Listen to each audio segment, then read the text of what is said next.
Boom, bum, bum, bum, bum, bum, bum, bum, bum, boo. Intro sound.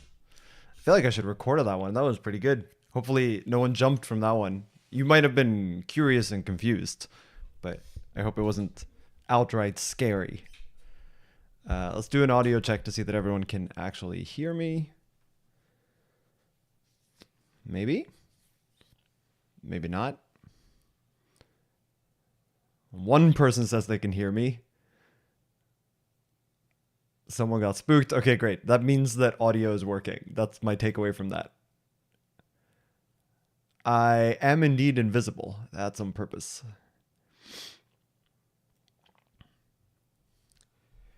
Amazing. Let's see here.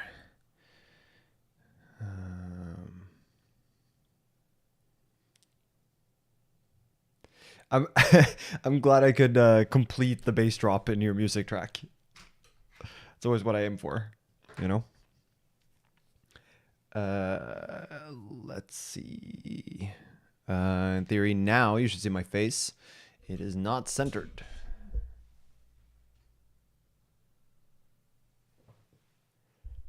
Now it is centered. Amazing. Face is visible. Check. All right, and then let's see if you can see my screen. If I do like if I draw a square here, or I guess a rectangle. Can you see the rectangle? Centered and in focus, that's even better.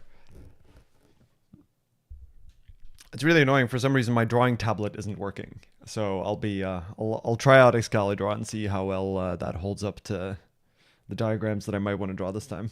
Orange square, orange box, fantastic. Okay. I guess we're at time, huh? We might as well start. When I get excited, do I scream woohoo or John Who? That's a good question. All right. Let's head back on over to, let's do this. I like starting on a new tab. Feels like a new stream, you know. And then let's see if I remember how to start recording. It is this button. Hi folks, welcome back to another stream. This one's a follow-up from the previous one where we, well, I'll show you. We implemented our own BitTorrent client by following the sort of sequence of challenges from a website. And when we were doing that, I thought it was a lot of fun, but when we got to the end, it felt like the code was written as though it was following a sequence of challenges. And I started thinking about, okay, how would I restructure this code in order to, like, if I were to build this for real, right? If I actually wanted to build like a real BitTorrent client, how would I restructure the client? So I'm not talking necessarily here about like implementing all of the features of the protocol. Like that could be its own kind of interesting, but even just the code that we have so far for, you know, splitting a file into these chunks, identifying how to download each chunk, and you know which sub blocks exist within each piece, that sort of stuff. All of that code was very like top to bottom imperative, and I wanted to think a little bit harder about how we, you know, download things in parallel. How do we prioritize which things to download first, and in particular, how do we structure the application in such a way that doing that is easier?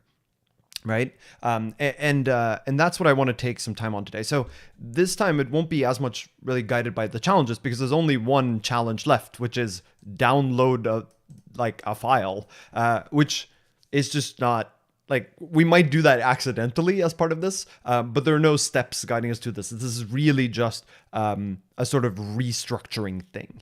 The existing code is on GitHub. And if you watch this after the fact, I guess you will end up seeing the code as it is at the end of the stream. So I guess go back to this commit, B7624AE, and then that's where we're going to start at the stream.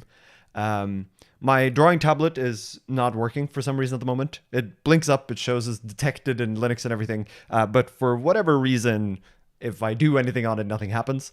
So where we need diagrams here, I'll try Excalidraw and see how well that holds up to this. Okay, so let's close this one. I'll leave this one just in case we want to actually do the challenge, but I don't feel too compelled to that. So let's drive straight into the code here. So if you remember from last time, let's do a quick little recap. We have a main here, which is the sort of entry point for the code crafter's like BitTorrent challenge. So it basically asks you to make a binary, and they call the binary in different ways depending on which challenge you're in.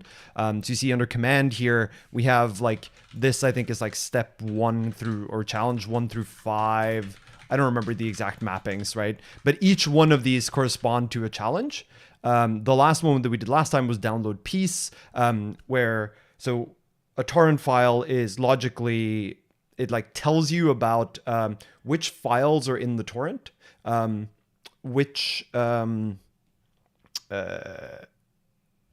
how many pieces is it split into. So the logical way that a BitTorrent file works, in fact, maybe this is a good drawing candidate. So if you think about a BitTorrent file, or really just a torrent, the torrent is like a little pointer thing over here. Oh no, I want another square over here. So the torrent file is a little thing over here, and logically what it does is it describes, like this box kind of describes this one. And what this bigger box is it's simultaneously a bunch of files and a bunch of pieces. So what actually happens is that this is, this might have a file hierarchy internally, like slash, ooh, I want this to be left aligned. So logically inside of it, it might have, slash foo slash, or at slash, maybe it has foo.text, maybe it has slash bar slash baz.text, maybe it has slash quox slash quox.text, whatever. It doesn't really matter, but it might have a bunch of files, but logically it is encoded as just a single giant blob. And blob here in the sense of like a sequence of bytes. It is just a single blob of bytes. And then what actually happens is that this is subdivided. I don't think I can actually use that one. I'll draw it out instead. In reality, what happens is that this file is really just split into pieces. And I want these to be, I want my text further forward.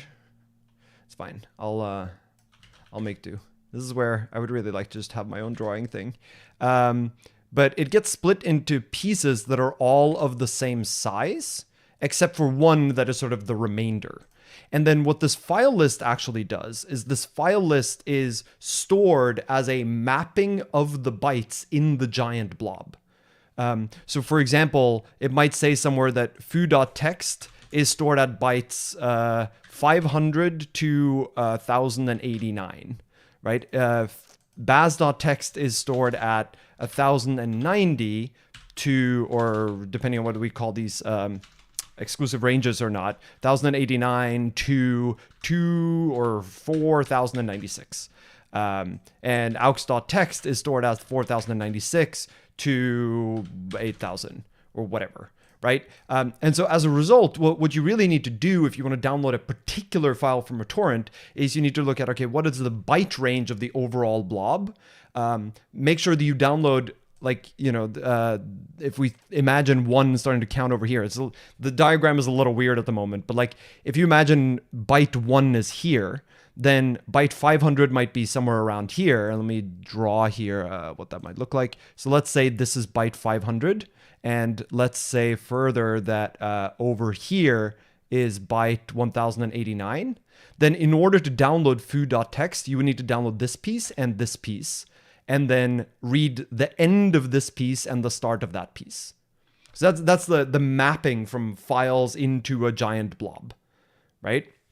And so it's a really fun like puzzle problem in a sense to figure out which files to grab out. Of course, if you want to download all of the files in a torrent, then it's much easier, or reasonably much easier because you just download all of the pieces, and then you stick them all one after the other and maybe write them to disk or something. And now you have like the entire torrent file. And then if you want to extract any particular file, you just pull out those bytes out of the giant blob by indexing.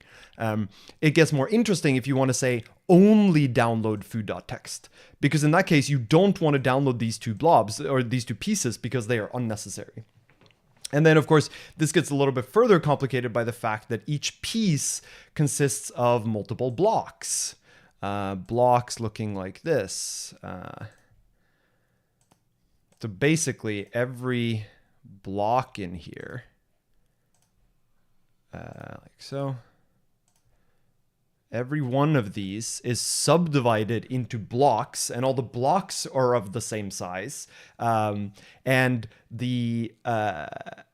And what's the only thing that's guaranteed is when you try to connect to any given peer in the BitTorrent network, if they say that they have a particular piece, that means they have all of the blocks in that piece. But what you can do in order to speed up your downloads, right, is let's say you wanted to download this piece, you could get this block from one peer and simultaneously get this block from another peer. And so in theory, you might get higher performance because you're pulling now in parallel from multiple hosts. So you're not limited by the upload speed of any given other peer. So that's the sort of rough idea of why there are these two levels of division. And currently, you know, what we built last time was this ability to download a particular piece.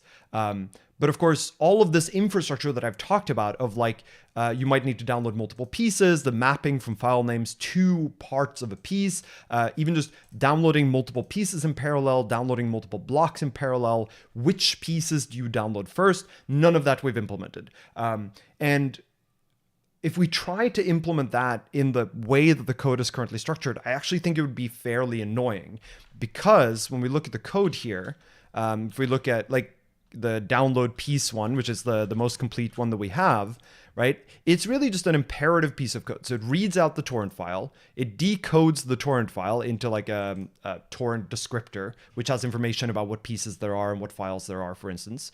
And then it talks to the tracker, which is there are basically two modes for torrents to operate in. One is where you download all of the information about who has which piece from other peers. And the other is one where you talk to one server and say, hey, who has this piece? Who has that piece?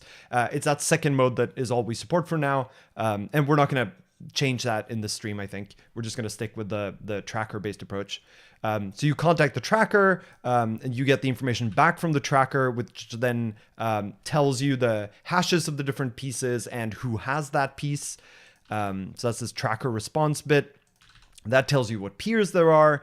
Then we do a handshake with basically a randomly selected peer among the peers. And once we've done the handshake, now we have a connection with a single peer. And then we establish this encoded channel with them over TCP.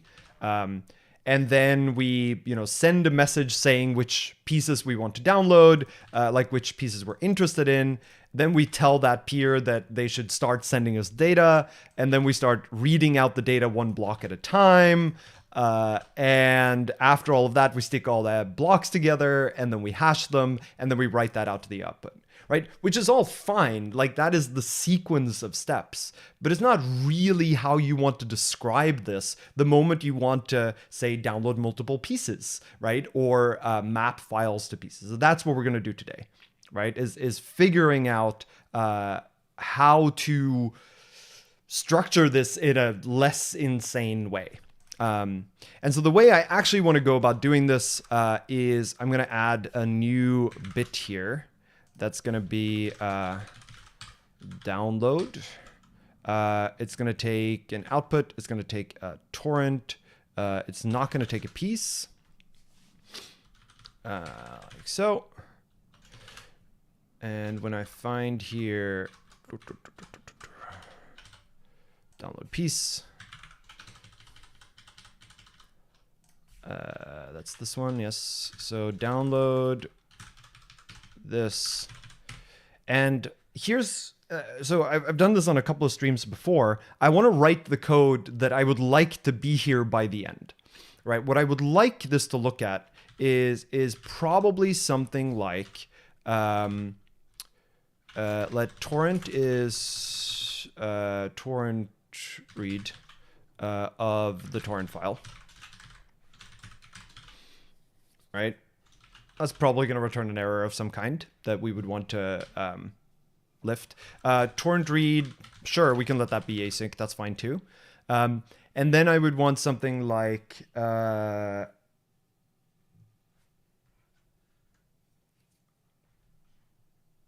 from this, I would like to be able to print out torrent.tree. Or maybe this even looks like print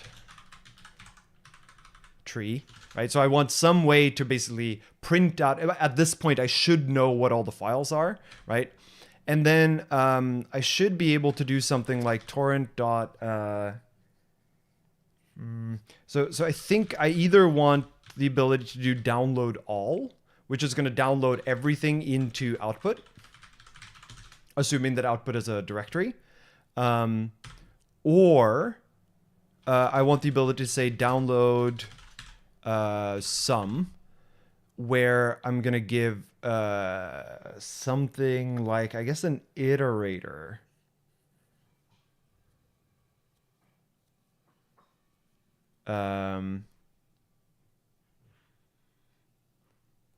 We kind of have to decide what we would like download sum to look like. I was imagining something that's like impl iterator. So in this case, it could be something like vec of output.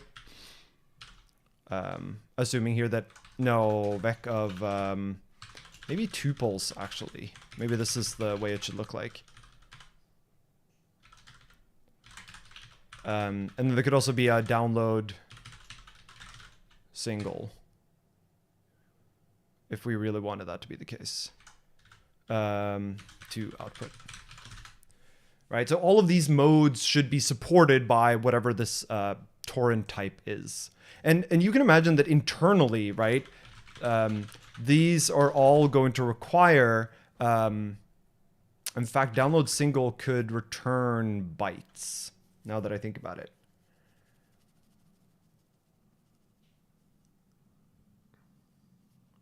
Like there's a way here in which we could say download all sort of to file, right? But you could also imagine that we have a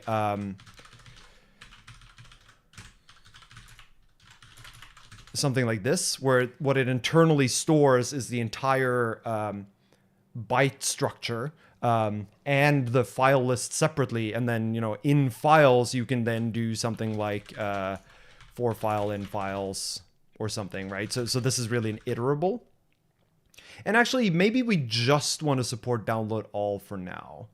And then we could improve that with some kind of filtering later on, like only download the following ones. Maybe this is a nice interface, actually. Maybe I'm happy with that. So here you could imagine that you can pass in a set of filters over the files that you want, and you could do that based on the output of print tree, for instance.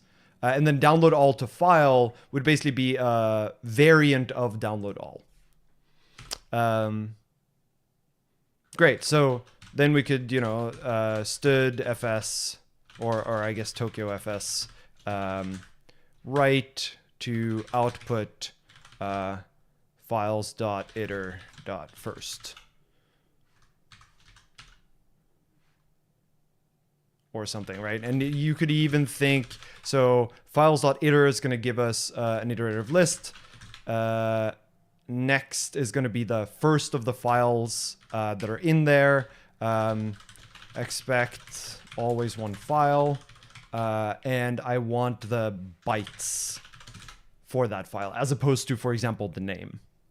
Right? So this, I think, and then you could imagine that download all to file is really just going to walk this iterator. And there are some optimizations here, like maybe you write directly to disk rather than buffering them all in memory. But that kind of optimization, I don't think we need to worry too much about. So maybe download all to file actually internally just does this. It iterates over files, and for each one, it writes the corresponding bytes to disk. In which case, download all to file is not that important because download all is the one that does all the heavy lifting. So I think that's what I would like this to look like. And so now we can actually start to construct it so that it looks that way.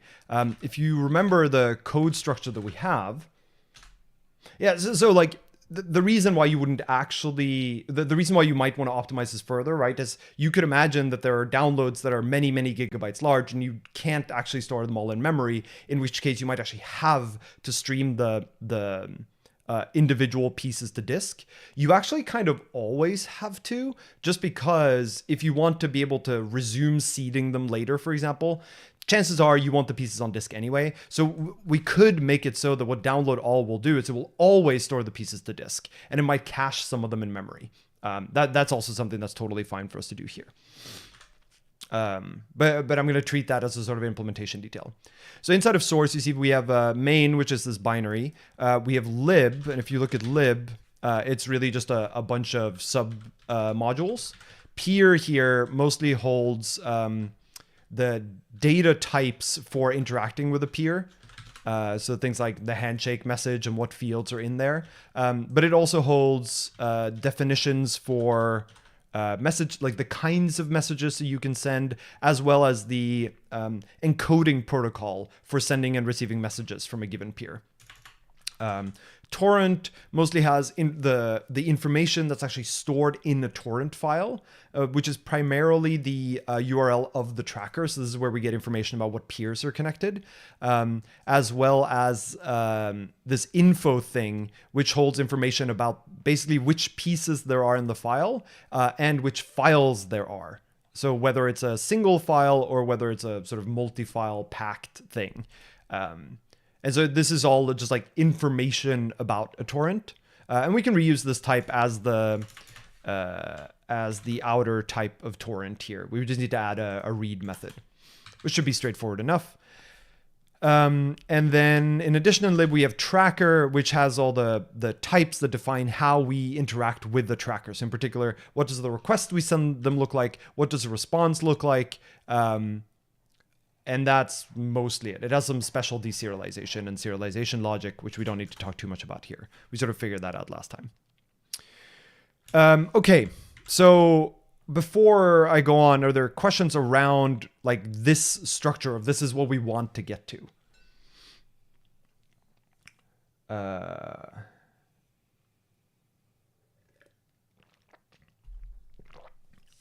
Does the implementation of each type of download function differ? Well, so the hope, if we did have like download all to file, download all, download some, download single, the hope is that behind the scenes, they all invoke the same logic. And really what they do is they just differ in like avoiding to download pieces that aren't necessary for that particular download. And sort of massaging the output of, or the result of what we download into a more convenient format for that call. So they're really mostly convenience functions.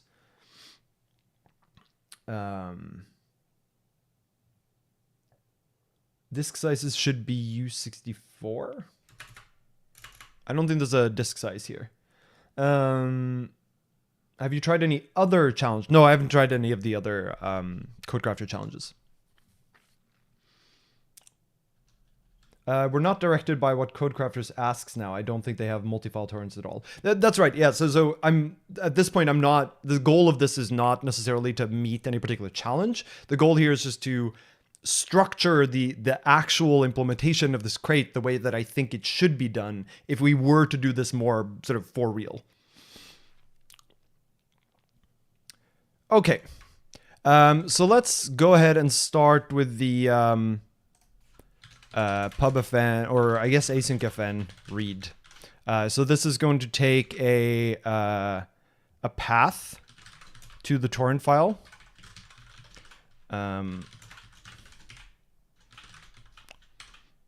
And it's going to return, I suppose, a anyhow result of self.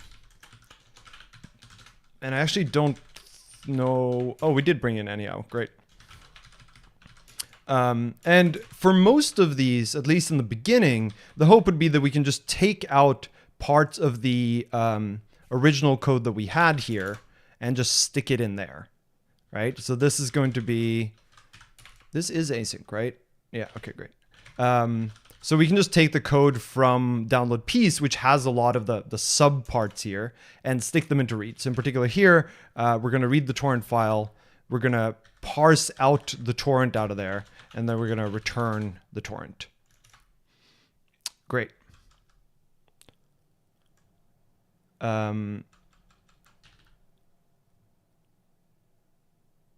And then what was the next thing we wanted? We wanted print tree to be something that you can do on a torrent. So we'll do fn print tree of self. And what that's going to do is we'll probably need a helper function here, which takes a subtree, and we'll figure out what goes there in a second. So the things that we have inside of self, right, is so we have the name, which is the name of the top level thing. So I guess here we could say if let keys single file is self.info.keys. So if it's a single file, then all we really need to print here is the name, so self.name, which is the name of that single file. And I guess we could actually match here instead.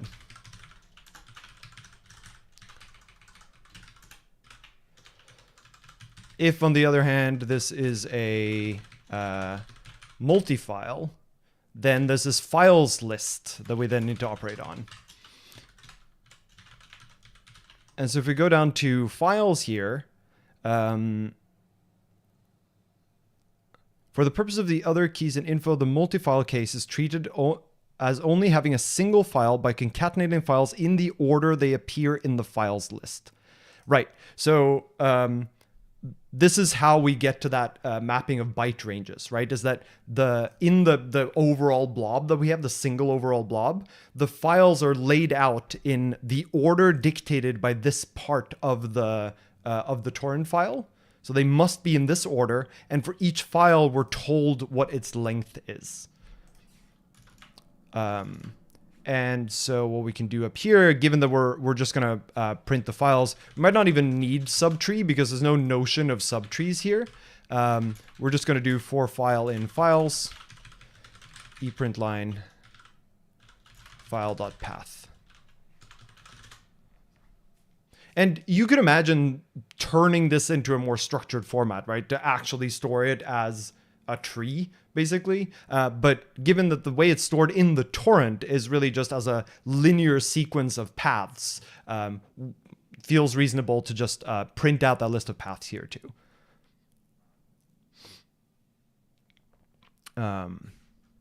Okay, so that's print tree. That's easy enough. And so now we get to download all. Okay, so obviously download all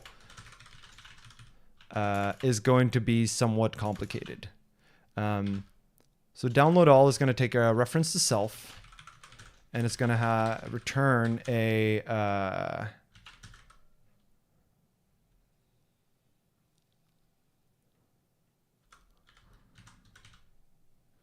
downloaded, I suppose.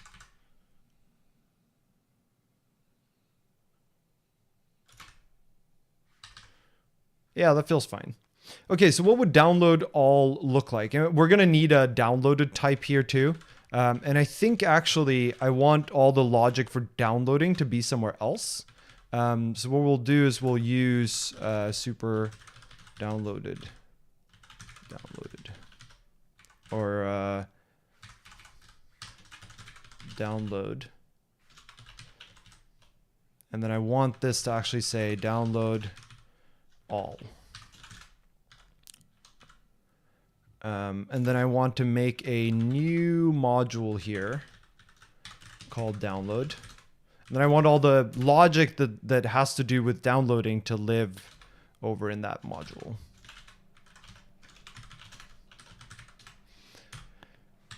Okay, so we need an async fn all, which is going to return an anyhow result of downloaded. And this is obviously where a lot of our logic is going to live, right? And we're going to have a pub struct downloaded. And what do we want that to support? Well, we want to implement into iterator. I can't type. Into iterator for a reference to downloaded, where the item type, so the thing that this produces when you iterate over it, is a reference to a file.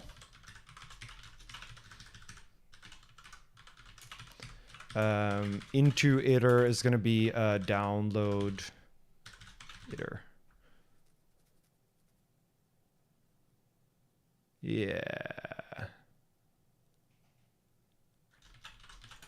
Like so. Into iter self returns self into iter. So this is just to satisfy the sort of last bit of this, right? The ability to iterate over the files in there and grab each file's bytes. Downloaded iter new of self. And then we're going to need a pub struct downloaded iter, which has this is a lifetime reference to the downloaded. So what downloaded is going to hold at the end, right? It's going to hold not pub. It's going to hold a thing that holds all the bytes. And we might optimize this beyond having it be a vec of U8, right? You could imagine this being references to files instead. You could imagine us using the bytes type so that we can easily grab out or merge together pieces without having to do a lot of mem copies to do maybe bytes. It's from the bytes crate. And we have the files list, which is a vec of file, which we're going to get from crate. Whoa, there's a lot of these.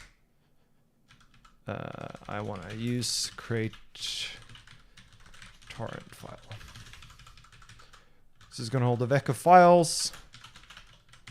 And a downloaded iter is going to hold a file iter. It's going to hold a downloaded, which is a reference to the downloaded so that we can get at the bytes. A file iter, which is going to be a vec.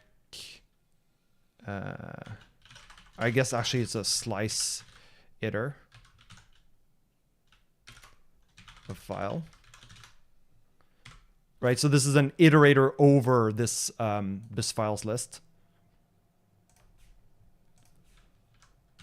And also an offset, which is how far we are through bytes. So remember that for any given file, the location of that file in the bytes is the sum of all the lengths of the files that came before it. So we need to keep track of that. In theory, we can instead keep an iterator over bytes, but I actually think offset here is going to be nicer. And then we'll impl downloaded iter. We'll impl new. And that's going to take a downloaded and return a self. Downloaded is going to be D. File iter is going to be d.files.iter. And offset is going to be 0. And then we're going to implement iterator for downloaded iter. The item here is going to be a D of file. I actually don't think it's going to be a file. It's going to be a downloaded file, which is a type we don't have yet.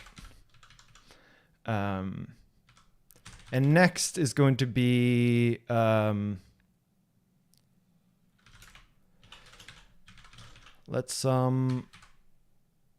file is self.fileiter.next. Let else, man. Instead of this, actually, I can do let file is .next question mark because option implements try. So the next file we're going to get at is this one. And the bytes for that should be self.downloaded.bytes. And we want that starting at self.offset and ending at self.offset plus file.length. Those are the bytes for this file. And then we want to return sum of downloaded file of file and bytes. And then, of course, that means we're going to need a downloaded file type, which is going to have a pub struct file, which is a file, and not struct, and a pub bytes, which is going to be a U8.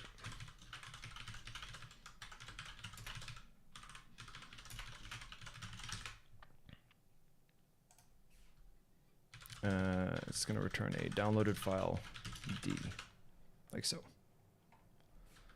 Same thing up here. It's going to return a downloaded file like this. Great. And we could have these be accessors instead if we really wanted to. So we could impl D downloaded file. And then if we look back at our main, what do we want here? Well, we wanted bytes at the very least. So we probably want something like path, which returns a stir, which is self.file.path. Why is that a vec of string? Oh, the paths are stored as... That's fine.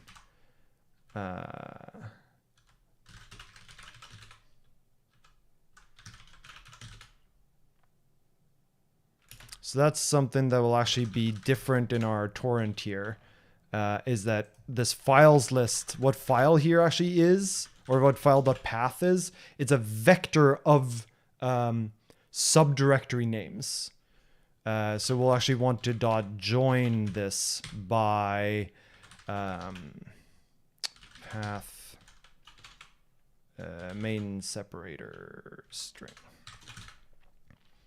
So we're going to join it by slash, basically, which is fine.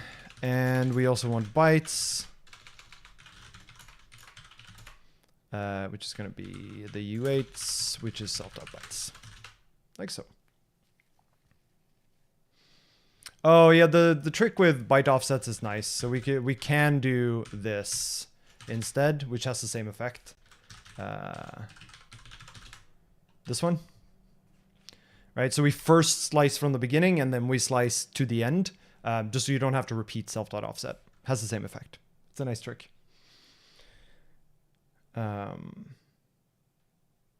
Okay, so now we have roughly what we want the returned things to look like. And you see the main thing that it needs is this file list, which we get from the torrent, and the bytes, which we get from downloading the pieces.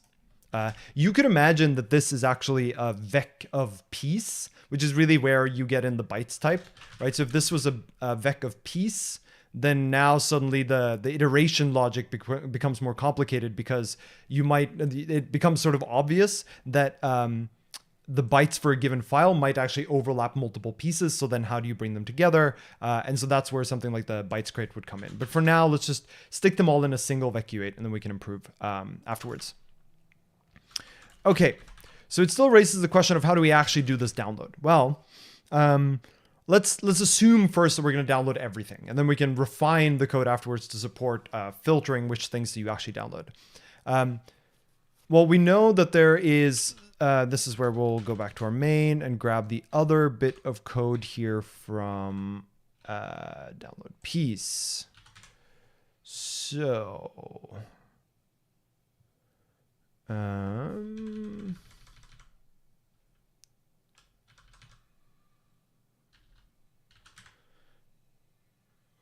the here?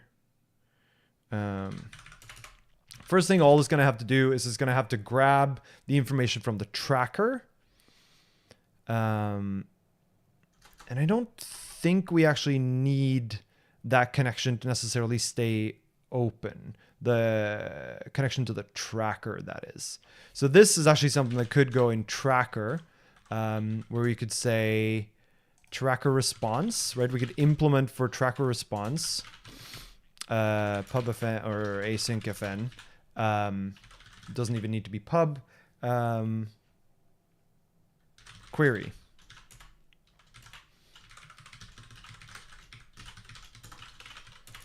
And so this code, that's going to take a torrent.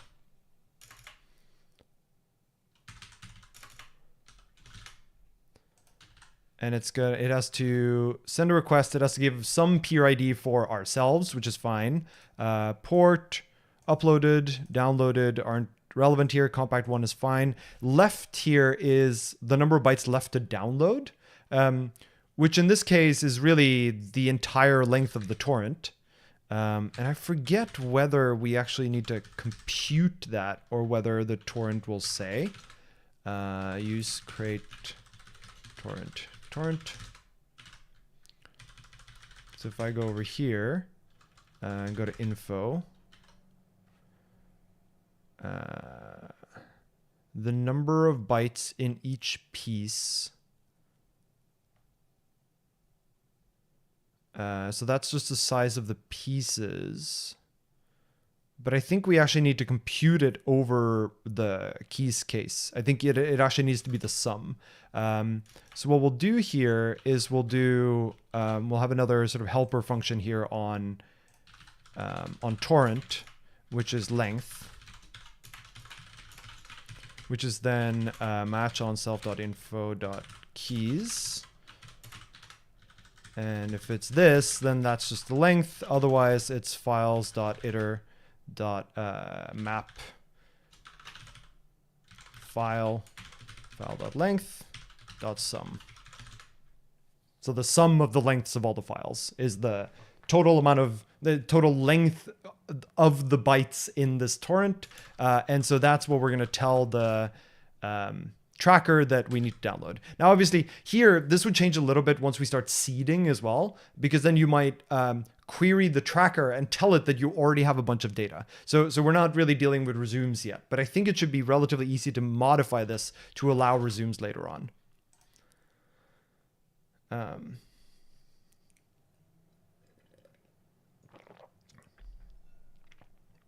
Okay.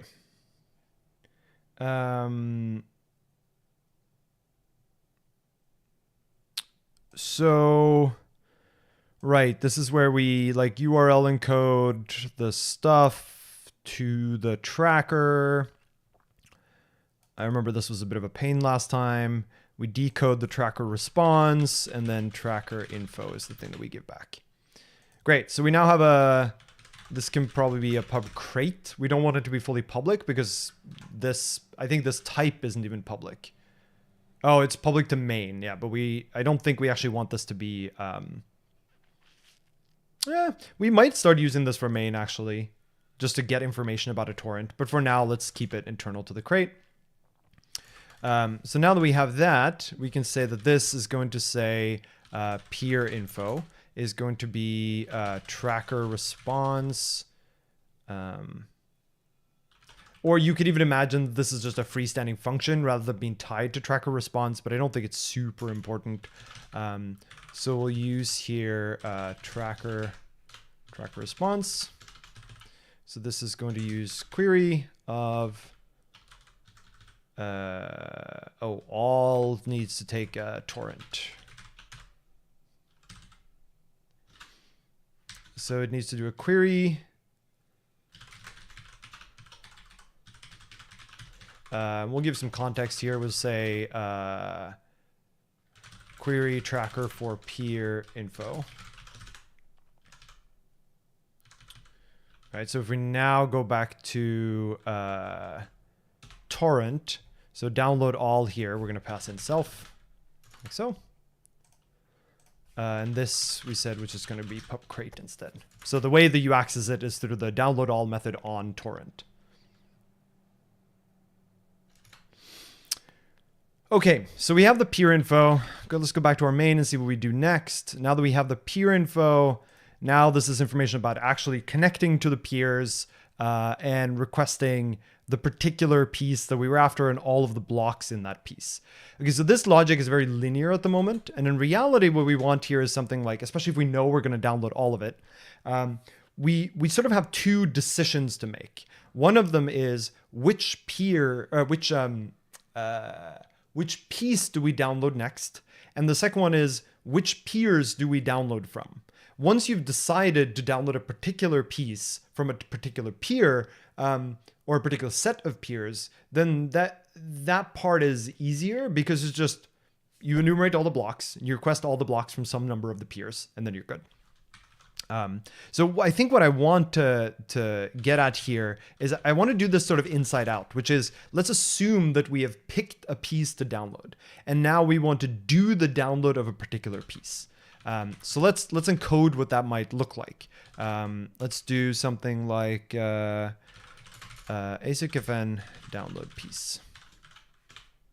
And so if you're told to download a particular piece, what information do you need? You're going to need, if we look up here, this is just grabbing out the peer info, which is not the bit I want to look at. I want to look at, okay, we're interested is the thing that we send. We send unchoke. Right, we send a request for a particular piece from a particular peer. Right, because we request, yeah, we send a request for that particular block of that piece. And so the only thing that we really need in order to download a given piece is sort of a list of candidate peers. And I think the peer information here, if I find that right, is, so peer here is just a socket adder. Great.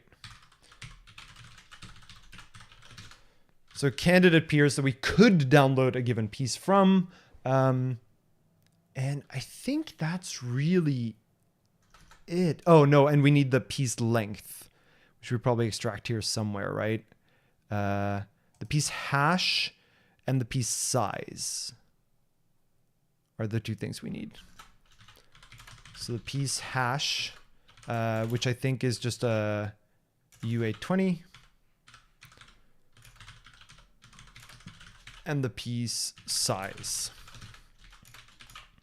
And we'll figure out what this returns. I might change the signature a little bit later, but that's all the information we should really need in order to download a particular piece, right?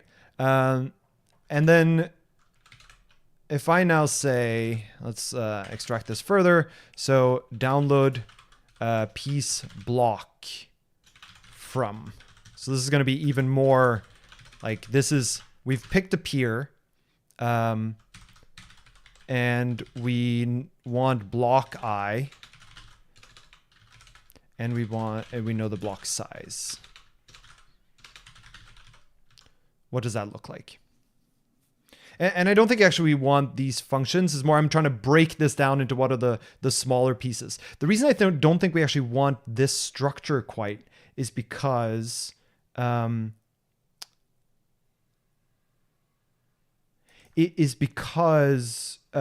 you are probably going to have persistent connections to a given peer.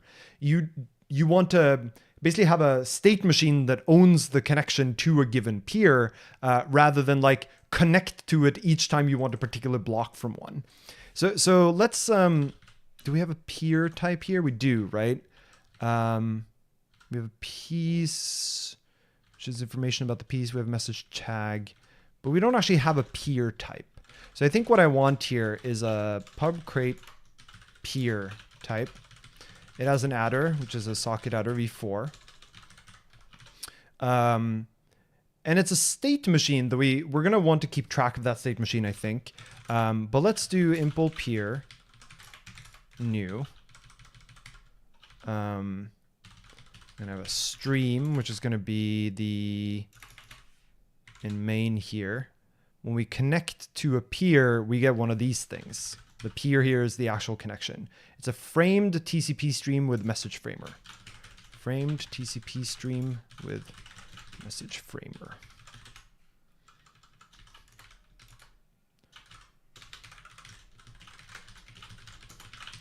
Like so. So we're going to have some first class primitive of an ongoing connection to a given peer.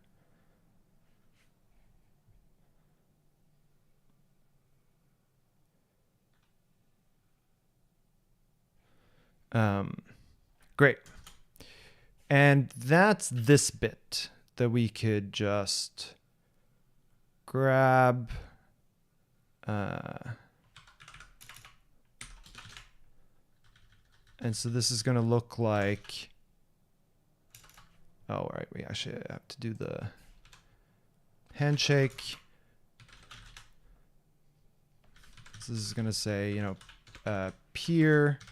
Going to be a, we could be even nicer here, but let's say socket adder v4 for now. Expected bang. Oh, struct. So in order to construct a new peer connection, we're going to give in the peer address, connect to it, do the handshake. And for these, we could relax these a little bit. So currently, like if the handshake length is not the expected length, or if this is not BitTorrent, rather than assert equal here, we could use anyhow ensure, which is a macro that ensures that basically it's like an assert, but instead of panicking, it returns an error if this is not the case.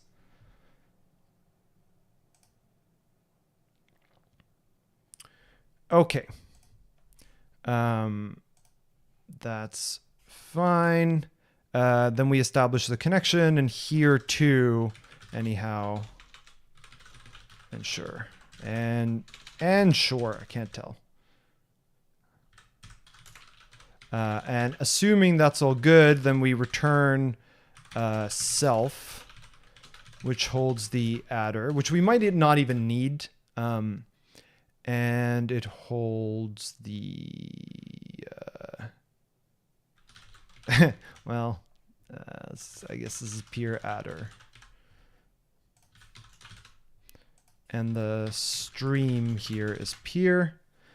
Something else missing, which is the info hash has to be passed in here, which is the, just to make sure that the peer actually has the same block contents we expect. Okay, that's too much spam in chat. Bye. Great. So we now have a thing that can establish a connection to a given peer. And the way to think about one of these peers is really that it keeps track of the connection we have to that particular peer, and will do things like download a block if we tell it to do so. Now, the way that we want to do this is probably, we basically need to think about whether we want to allow a given peer to be told to download multiple things, or whether a given peer should only be allowed to download one thing at a time. I think we probably want it to be one thing at a time for now. So there's going to be an async fn download, and it's going to take a mutable reference to self. It's going to take a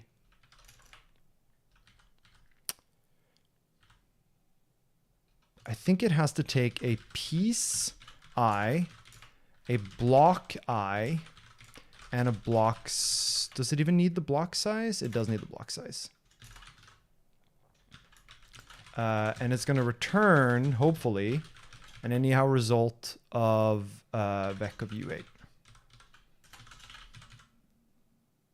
Typo? Socket out of V4? No, I think that's right. Oh, socket out of V4. Nice.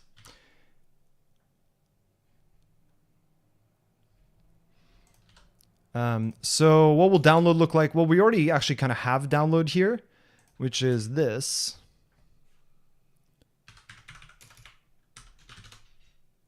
Right. So again, I'm just sort of splitting up the code that we had just in a long iterative mess in main and turning it into a more structured way of talking about a persistent connection to a peer, downloading a given block over that connection, and so on.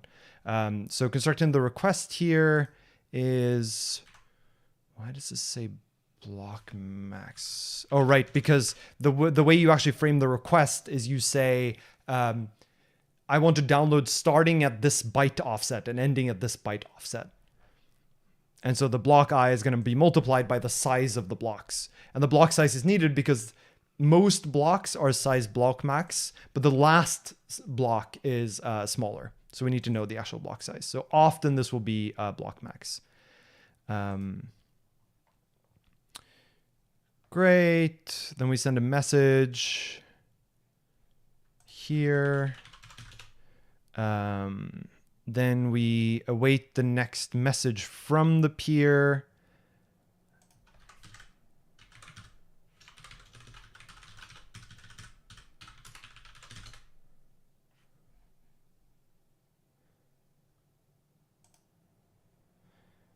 And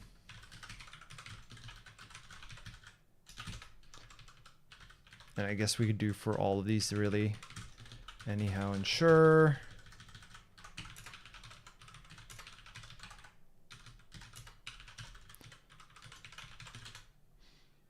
Like this. And then I suppose this can really just be piece.block, and it's really vec from this. Okay, a vec from this.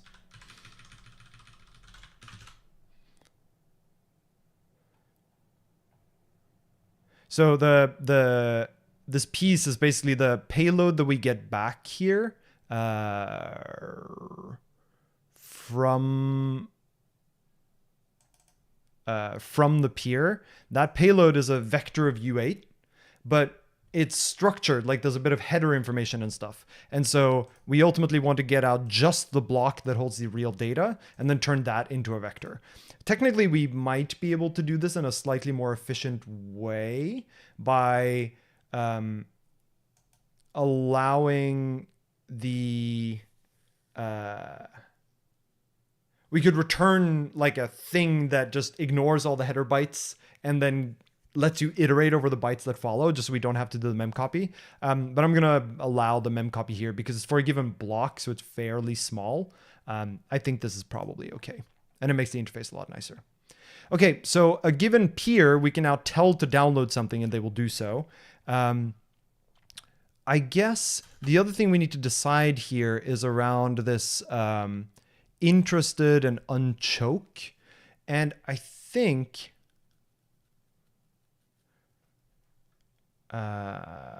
oh, right.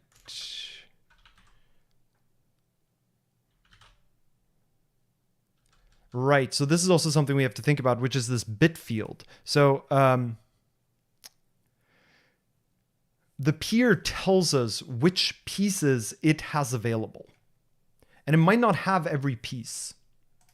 So I think, and then that's represented in the bit field here. Bit field. So I think we actually want to keep track of that one. That's not right.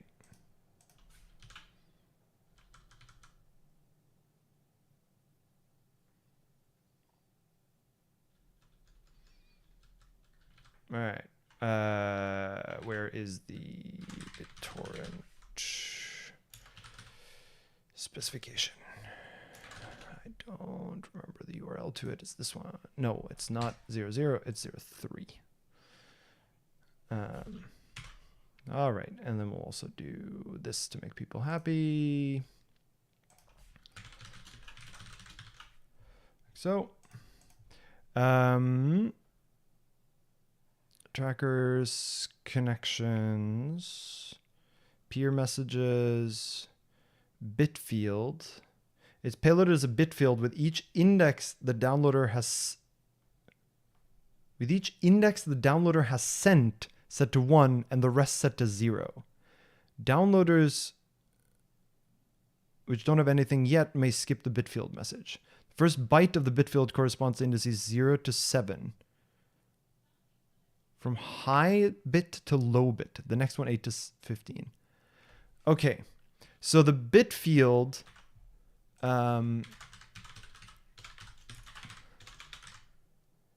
is really a we're gonna have to structure this one a little bit, but the bit field that we get back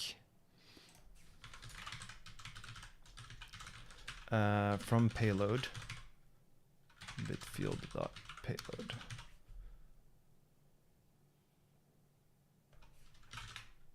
like so. Why is my completion not working? Whoa, it's very unhappy about a bunch of things. Let's do a cargo update here and a cargo check and see if it gets happier. Whoa. Rust up update maybe too? Oh, right, there's a new Rust version, isn't there?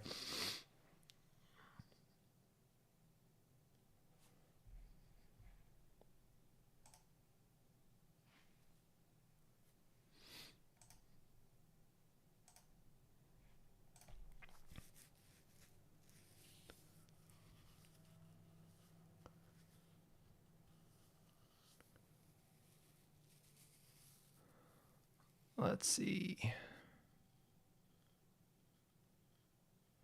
Come on, Rust up.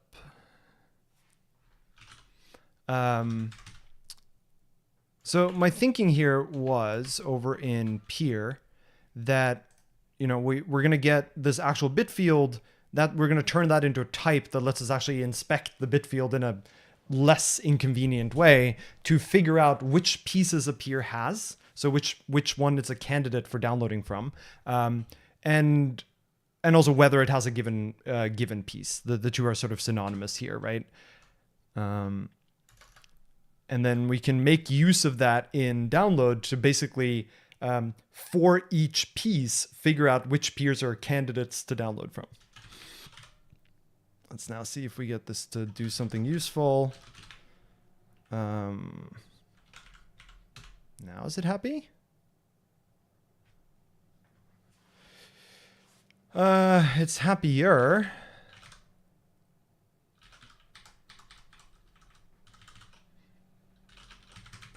Download. Okay, it's not happy about this one. That's fine, but at least now I'm getting error messages. So that's a start.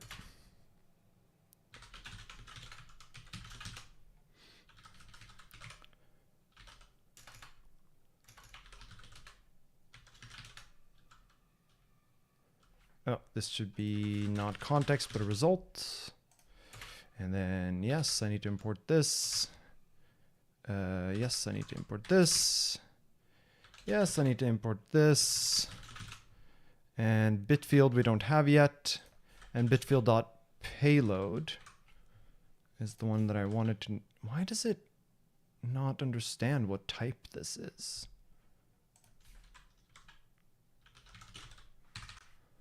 Interesting. Block max is stored in main? It should not be in main. It should be in peer. Okay. And this one here should say self.stream. And same here, because it's this peer's stream. Okay, so pubstruct bitfield. Now, there is a bitfield crate. Don't know whether it supports this because it's a little bit of a weird mode. The payload here is a vector of U8s, right? Like if we look at the spec, the response or the contents of a bitfield message is a bitfield. So each bit corresponds to one piece with each index that the downloader, so I assume the downloader here is the peer, has sent. I assume it means these are the pieces that I have, as in the peer that you're talking to says these are the ones that I have.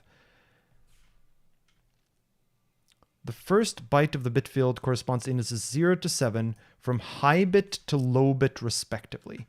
Okay, so what that means is if we implement here on bitfield, we could have a pubcrate fn has piece, where the piece I is a usize, and we return a bool.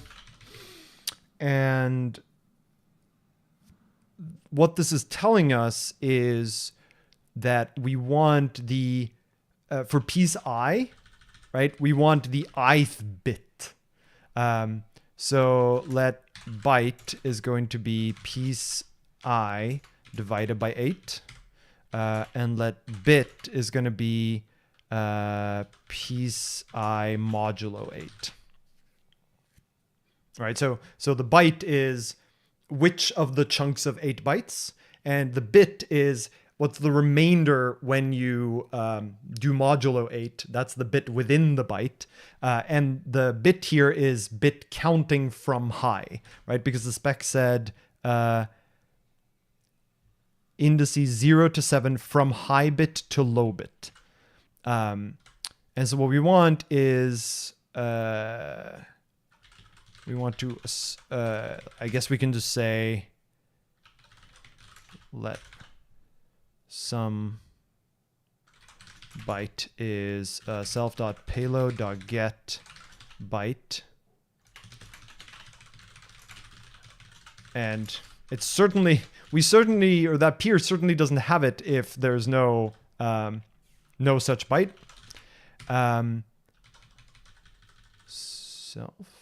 Oh, right.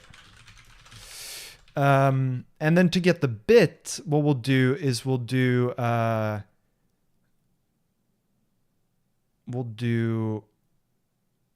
byte anded with 1 to left shifted by bit. No, I want right shifted.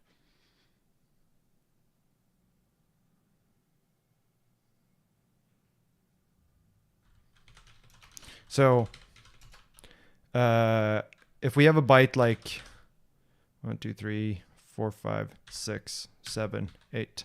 If we have a thing like this and we want to know whether the nth bit is set, then if it's the nth bit from the right, then it's 1 left shift n, right? Which is going to be, let's say it's 3. Then what we want is the third from the right, which would be 1 shifted left by 3. So the number this would generate is this one.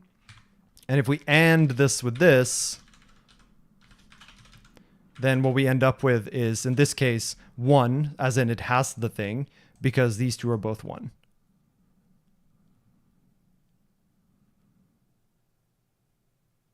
I'm lying.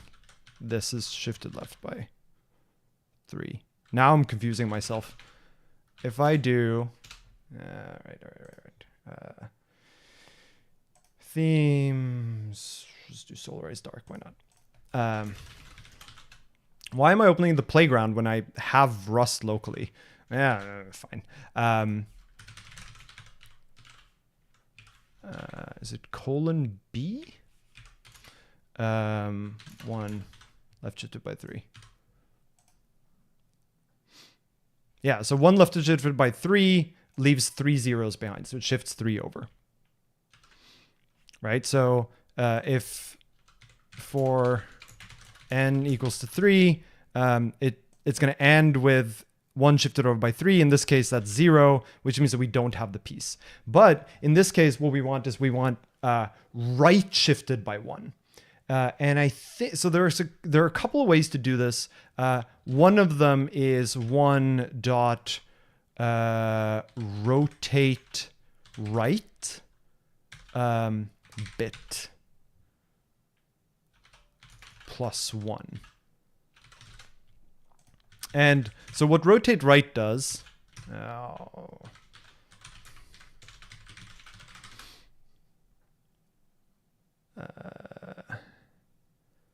take you say rotate right, shifts the bit to the right by a specified amount, wrapping the truncated bits to the beginning of the resulting integer.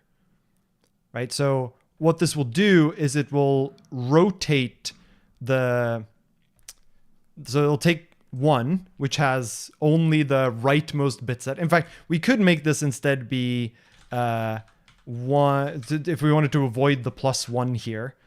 We could make this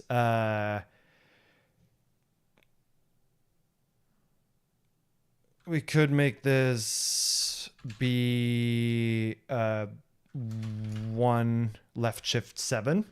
But it's not actually that nice. So we're going to rotate right 1. So 1 has the last bit set, right? If we rotate that by 1, so the plus 1 bit, that means this is here. And then we rotate it another n bits where that's the bit we're looking for. So if we're looking for bit 0, we will not rotate anymore. And so the 1 will be in the right place to do the AND. If the bit is 2, if the bit is 1, then we want the first bit from the left, not the 0th, in which case we'll rotate 1 more time, we'll get the right one.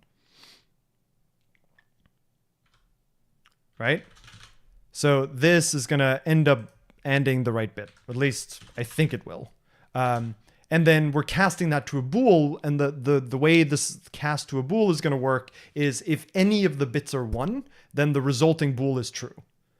Right? And the only way the resulting byte is 1 is if the 1 bit from our shifting here aligns with a 1 bit in the input, which is the pieces that we have within that byte. So this should tell us whether it has a given piece. Similarly, we could also do this. Size. Right? Which is tell me all of the pieces that you have. And so for this one, what we'll do is bit is piece. We can just do for piece I in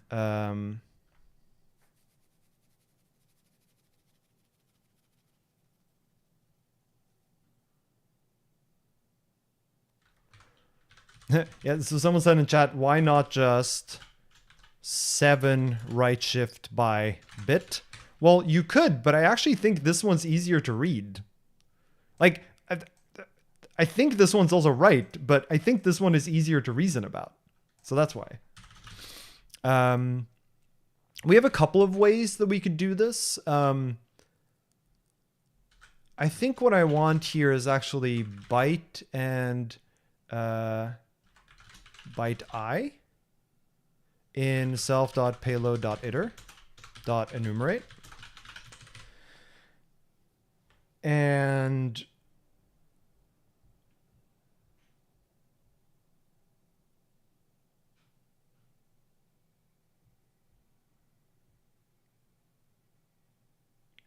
then I actually don't know whether that's nicer.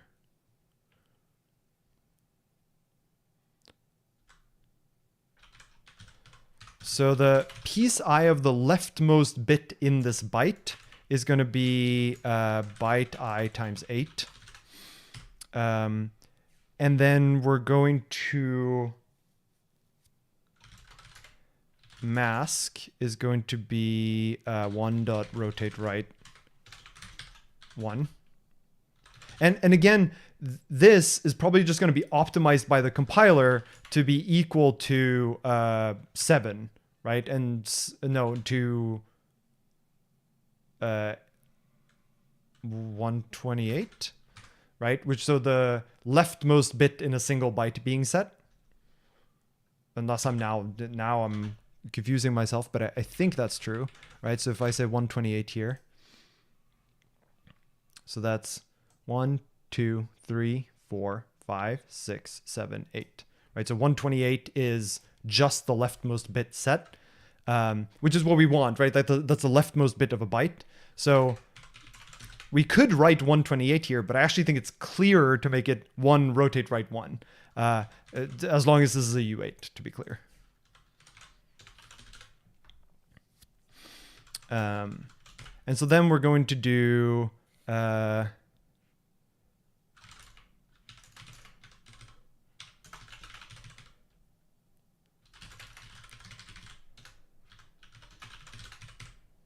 and here, to be clear, we could do this.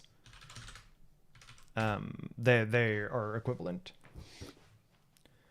And then what piece I is plus equals 1. And in fact, this could just be this. Could just start at 0, in which case we don't need the byte I anymore.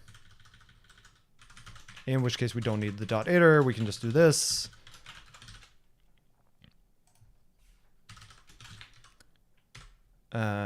And so it has the impl iterator, done it. This is where I really want generators, right? Like this should be a generator, and it is not.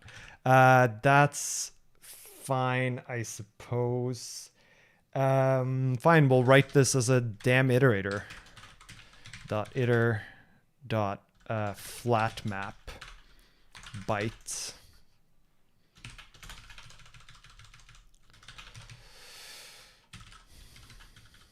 And then we'll do 0 to 8.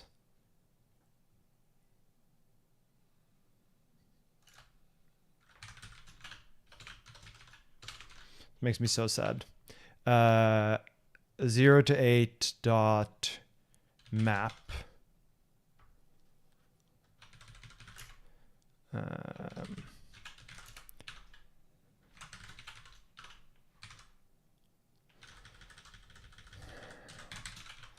Oh, I wanted so bad.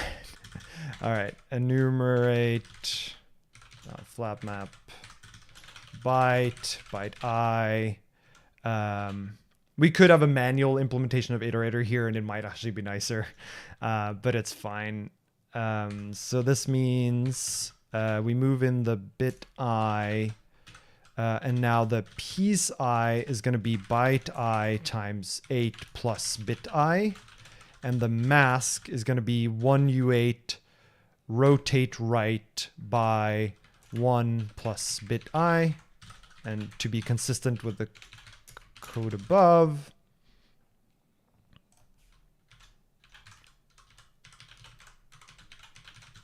let's just make these be all at least consistent within the same part of the file.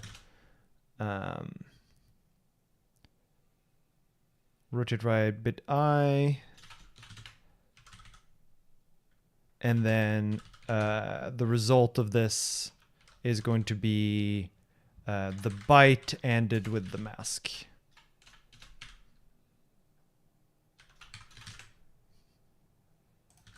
Not bit 1, bit I. Is there any way to make the magic digit 8 in Hass pieces? Oh, this one? Yeah, this U8 bits. Fine, I'll use U8 bits. Fine.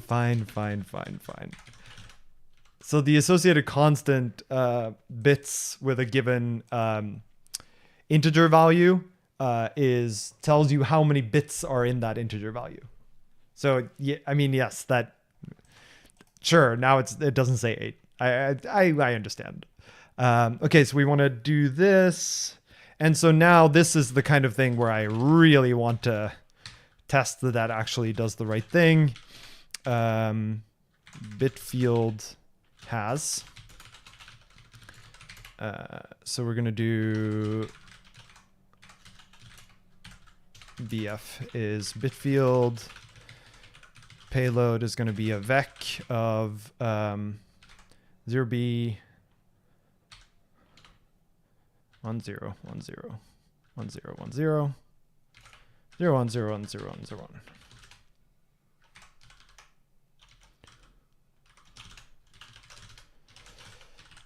And then I want to assert that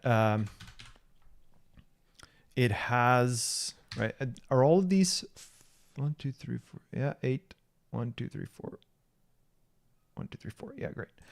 So we want to assert that it has pieces 0.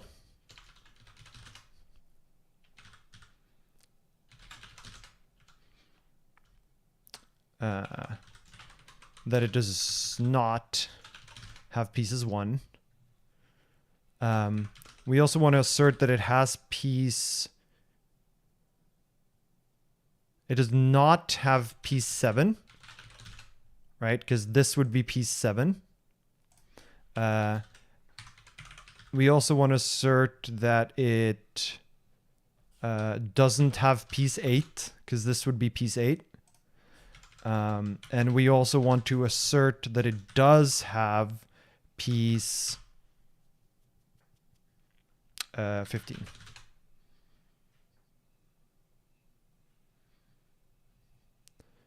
Okay, so that's this one, and then we can do the same for bitfield iter. And then I want to do bf dot pieces, like so. And here's what I want to do with this one. I want to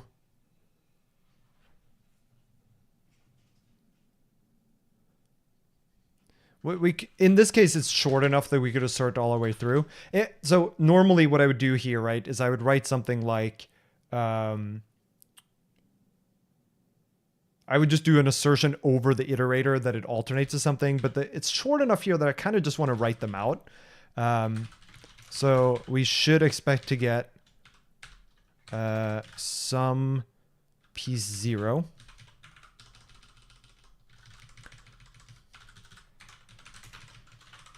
One, and then let me,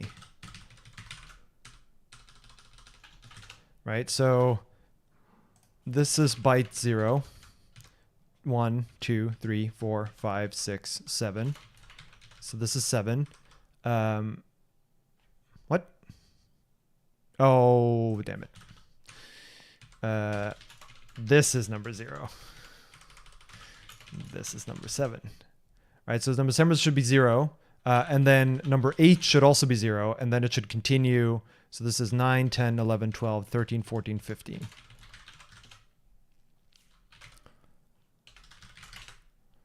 Let's see what that does.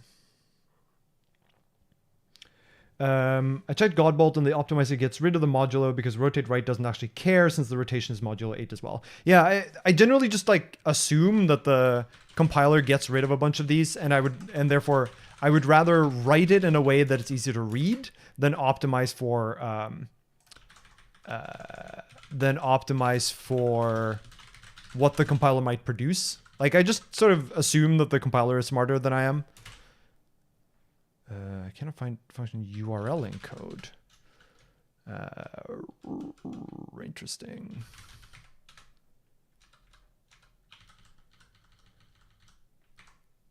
What? Oh, right. Forgot we had to do an ugly thing with URL encode. Ugh. Use anyhow. Context. That's fine. What else does it want? It wants path. That's fine. You can get path. What else we got? Read is, so I want to pass in that actual path. Self.info.name. Use anyhow context. This needs to await. What else we got? Downloaded. I want to import that. This is an await. All right, we're getting there. Can I cargo test now? Okay, not quite yet. No method context found for result because we need to use anyhow context. That's fine. All right, and I need these bits for this to be happy. This needs to do this. This needs to pull in sync and stream ext. Okay. This is in fact a function that we're going to need over here, which is from payload, which just self payload. So that constructor is easy. We're getting pretty close. Can I multiply U32 by U size? U size, that's fine. Can't compare. Oh, right. That's fine. These can all be U size arguments. And I realize that these maybe should be U64s because they're file offsets, and those are usually U64s rather than U size, so that if you were to compile this on a 32-bit platform, you would actually get the right behavior. We can do that later. It's more, we already have U sizes a bunch of other places, and so I would do that just separately. I should just say has piece. Cannot add U32 to U8.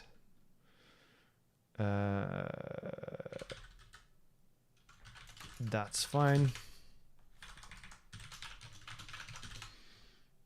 What? Oh, cannot multiply U8 by U32. Yeah. Okay. Thank you. Expected U8 found U32. Is that because... What? It's very confused about the types here. As U32, as U32. I guess actually as U size because psi here is U size.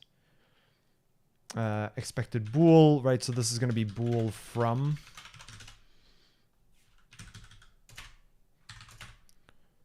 Expected U32 found U size.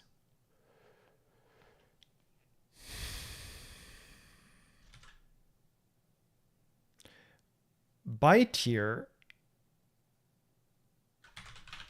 is a U8. And this is a U8.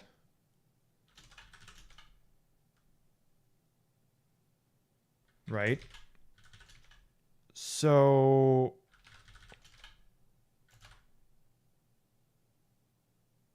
I'm pretty sure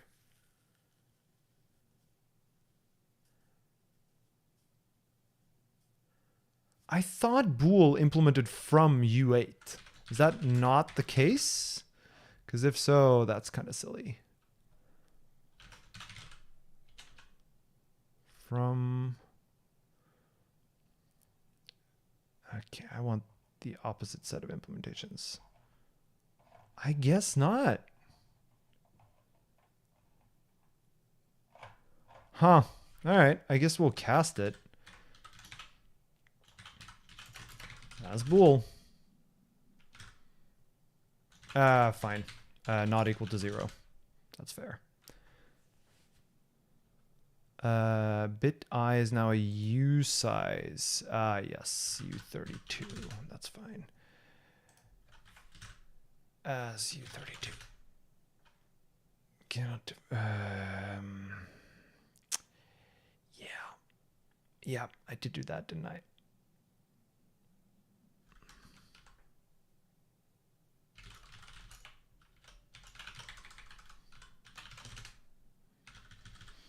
See, here's what I want. Okay. And piece I modulo U32 bits as U size. And then I want that whole thing arguably as a U8. But it has to be a U32 because that's the argument that rotate right takes. That's fine. Payload.get byte I as U size. Actually, that's fine. So this one can just stay in U size land. Now this one, so byte I here. Why is that a reference to a U8? It's a move closure.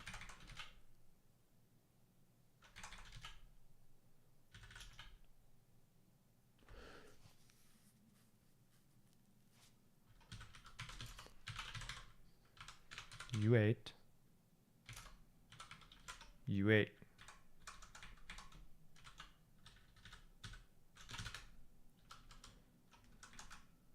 I guess actually this is a U size because I think that's what enumerate produces.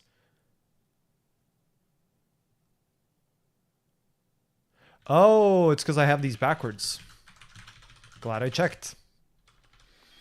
So enumerate produces pairs of I and val, where I is the current index and val is the value returned.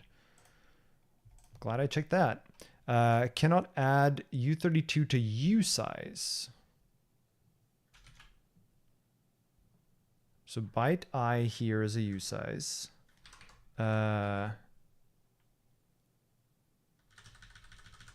This as U size, which really means it could arguably be U size from as U size. And bit I here is U32. That's fine. Okay. Now can I test it? Oh. Expected to be a closure that returns U size, but it returns U8. If byte mask not equal to 0, and in fact, if we want to be real ugly here, we do then, nah, fine. It's because this needs to be a filter map, because if the mask is not equal to 0, then we want to produce piece I. If it is equal to 0, then we want to produce none.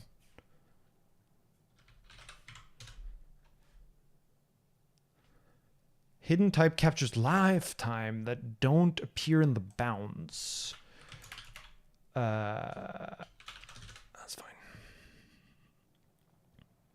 Yeah, because this iterator actually consumes or continues to reference the payload until the iterator has been consumed. And yes, I know I held a talk recently where I told everyone that this is wrong. It still works, so it's fine. Okay, mismatch types in download. That's fine. Downloaded bytes to do and files to do. We're almost at the point where we can run those tests and see if I got it wrong. How about now? Torrent cannot move out of self. That's fine. Same thing here.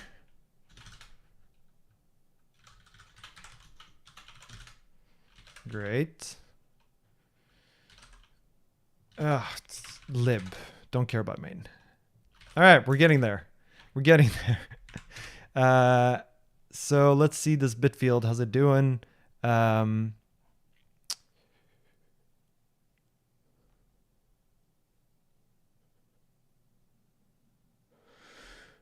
Iter complains at line 135 the first one. Good.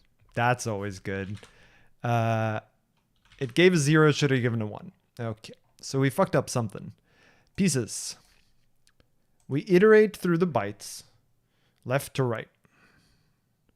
We iterate through the bits, left to right.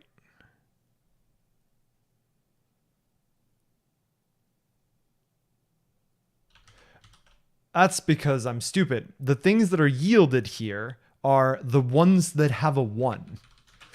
So the output here is not the bit, it is the index of the piece. So the pieces that have 1s are pieces 0, 2, 4, 6, 8, 6, 9, 11, 13, and 15.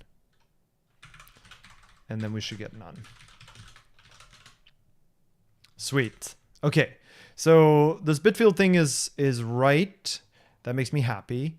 And so now we should also be able to say here,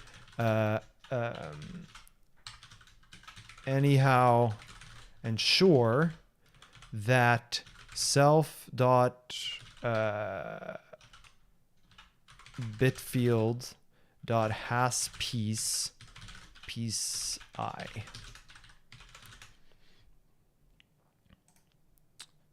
So if you now try to download a piece from a peer that doesn't have that piece, we'll return an error. Beautiful. Okay. So that's the stuff we want to do with a peer. And there's one more thing, which is around this. If we look back at our main, back to where we originally were, when we connect to a peer, we send it an interested and we send an unchoke. So the question is, should we just do that when we first connect to the peer? Let's go look.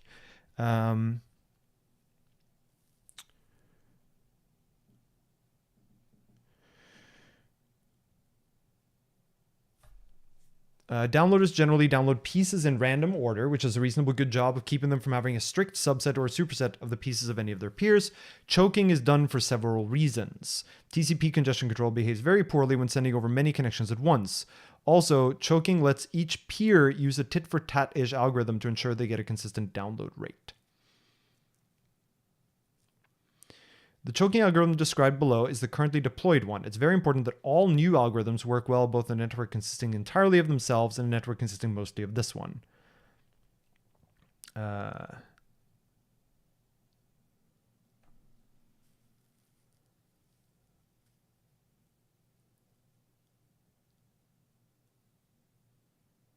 Unchoking the 4 peers, which has the best download rates from and are interested. Peers which have a better upload rate but aren't interested get unchoked.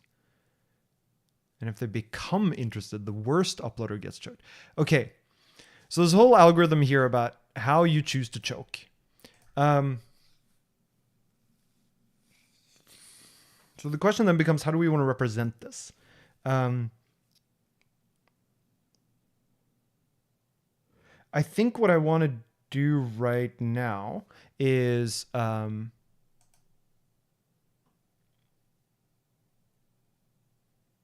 see. So interested. So what's the actual meaning of interested here?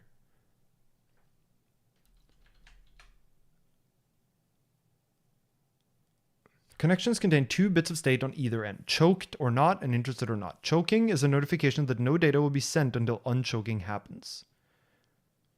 The reasoning and common techniques behind choking are explained later. Data transfer takes place whenever one side is interested and the other side is not choking. Okay, so I think what this means is that we can always send unchoke. Because what we're saying with unchoke is, and this is going to be bad for us, but it's still okay for us to do it, which is, if we unchoke, it means we are willing to send you things. That's what an unchoke does. Which doesn't matter because we don't have seeding implemented at the moment. So we will send an unchoke saying that we're willing to send you things. Interested, we should only send if we actually want data transfer. One side is interested and the other side is not choking. Interest state must be kept up to date at all times. Whenever a downloader doesn't have something they currently would ask a peer for, if unchoked, they must expect lack of interest despite being choked. Okay, so it sounds like what we want to do here is on a given peer connection, if there's something that we want from that peer, if they're willing to give it to us, then we should mark ourselves as interested on that connection.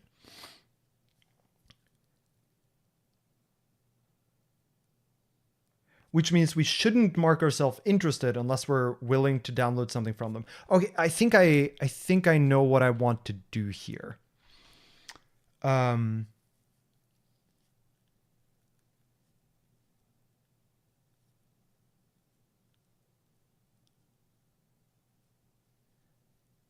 think I know what I want to do here, but I'm going to write the code slightly starting in the other end.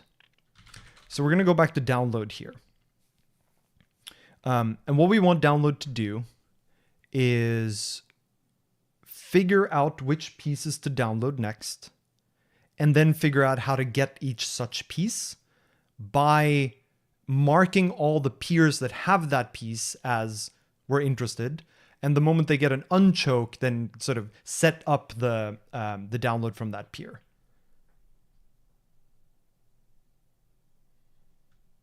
Okay. It'll be clearer in code, I think. So this is in the all function, right? So this is assuming we're going to download everything. We get the peer info. And what we will want to do is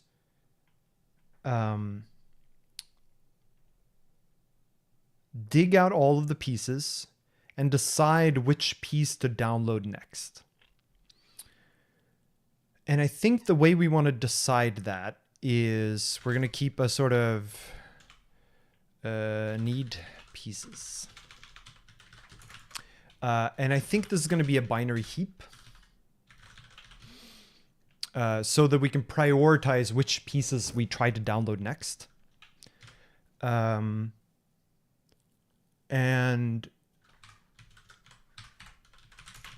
initially, what we're going to do is for piece in, and this is the logic in main.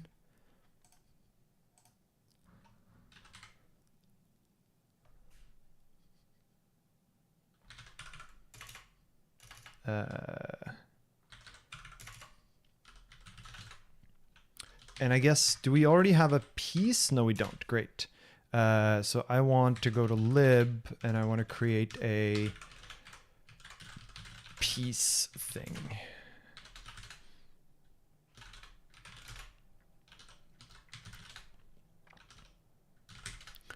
And a pub struct piece has a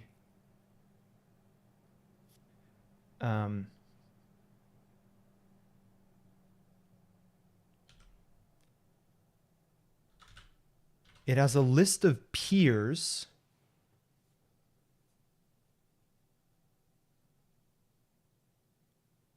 and what are the peers indexed by? The peers are in, I think it's by their peer ID.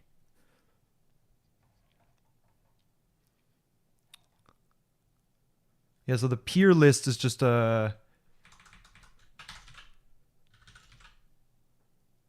vector of addresses, right? So the peers, this is like the peers that have this piece. And it's I, and its length. I know this should be U64. I'm ignoring that for now. And its hash.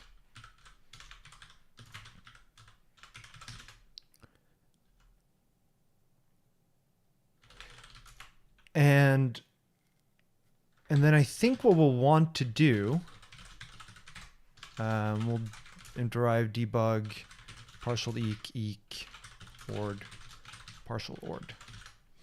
No, actually, I don't want to derive those. And then I want to implement partial ord for piece. In fact, I want to implement ord for piece. And the reason I want to do this is because I want us to... so we're going to keep a heap of which pieces we're going to download next. And we want to, I think we want it so that you generally pick random pieces, but that you pick the pieces with the fewest number of peers first. And this is sort of a distributed systems thinking kind of thing where if few people have it, then you should add to the list of people who have it by downloading it yourself and then sharing it sooner. Because the fewer the peers, the higher the risk is for that piece to essentially go missing. So you should participate in the network and sort of do-gooding here.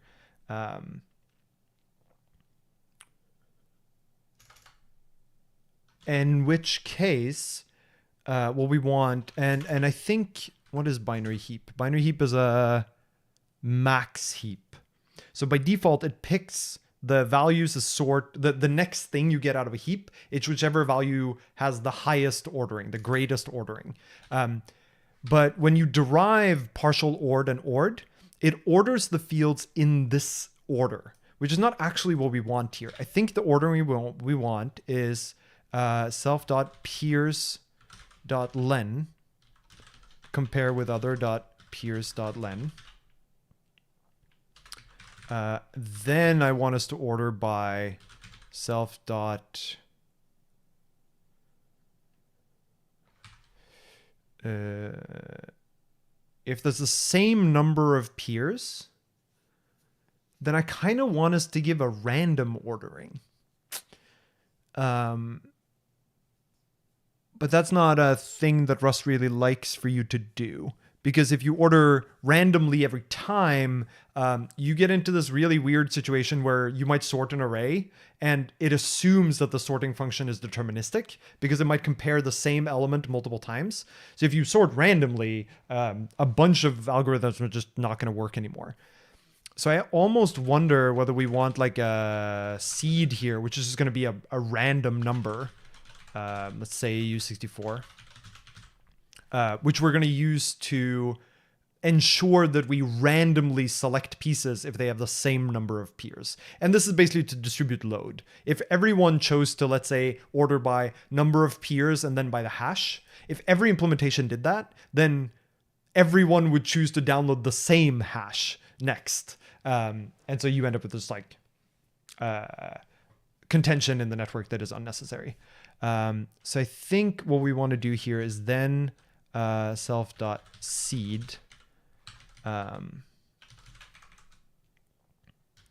self.seed.compare other.seed.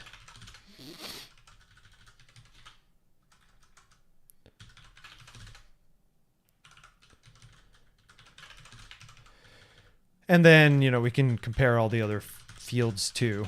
The remaining fields here basically aren't interesting anymore here because the seed is probably going to be different each time.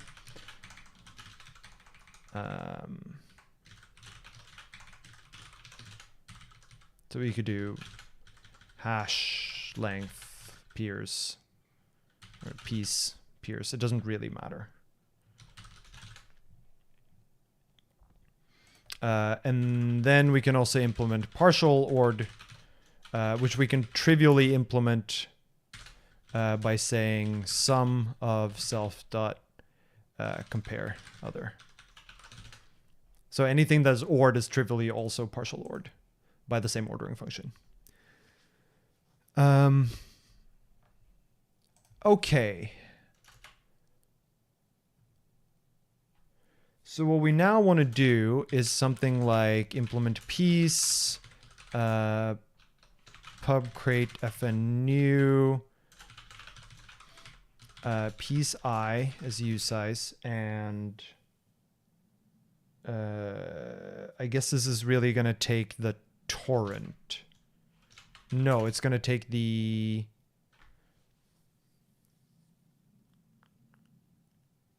It's going to take a reference to the peer info and a reference to the torrent, which is the tracker response.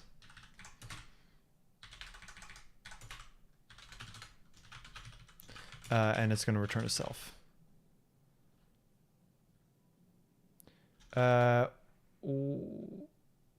What is the difference between ORD and partial ORD? Partial ORD is a partial ordering. And so with partial ORD, you're allowed to say that some elements just cannot be compared to each other. Like neither is greater than the other. And ORD is a total ordering. So every element is... has a well-defined ordering with respect to every other element. So for example, for numbers, they implement ORD because every number can be compared to every other number, and it produces definitely a greater than, less than, or equal. A partial ordering is something like logical timestamps. Like if I do a thing and then I do thing number 2, then thing number 2 happened after thing number 1. So thing number 2 is in some sense greater than thing number 1. But if you and I do two things concurrently without talking to each other, then those two events, time-wise, are not ordered relative to each other. Like your event is not greater than my event, and the timestamp of your event is not greater than my event, and vice versa. Logical time. That's a very brief description of partial ordering versus total ordering. Okay, so the things we're going to have to pull out of here in order to construct one of these pieces is the piece hash, the piece size,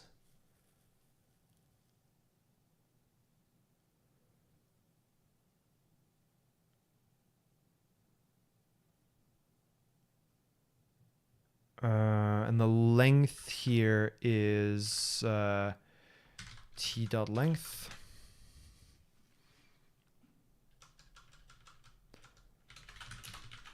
Oops, slef.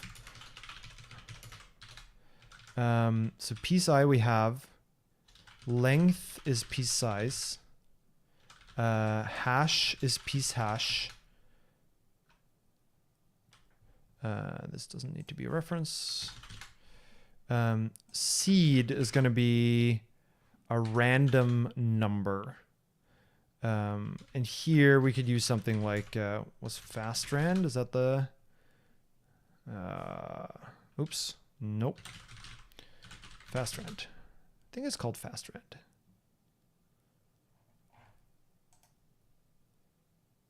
No, that's not the one.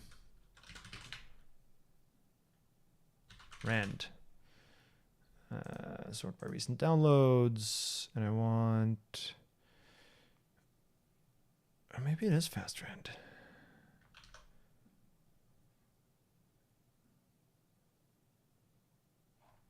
I specifically want something that doesn't have a bunch of dependencies. Yeah, that's fine.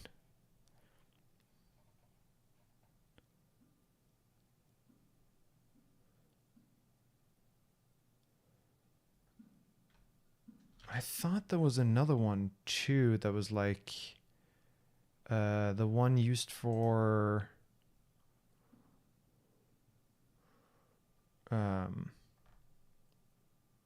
quick check.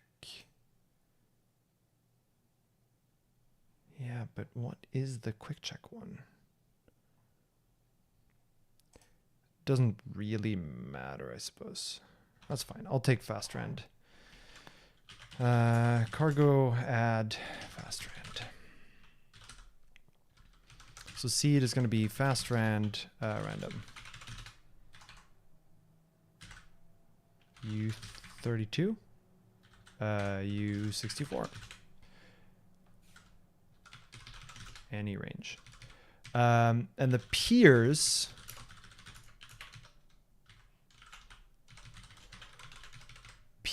here is going to be it's going to be peers dot peers dot 0 dot iter map, no, dot iter dot map, dot filter map, in fact dot enumerate dot filter map, peer I and peer. We're going to filter by whether the peer has piece piece I, then some peer I.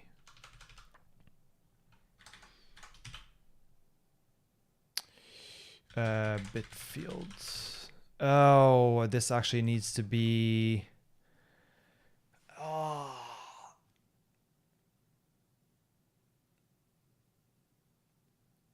As this is where this gets awkward, is that we don't know which peers have which pieces until we start talking to them.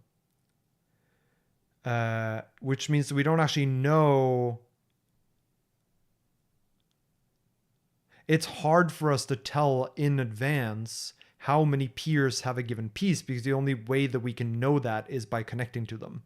And it might even change over time, right? Peers might gain pieces as they themselves download things.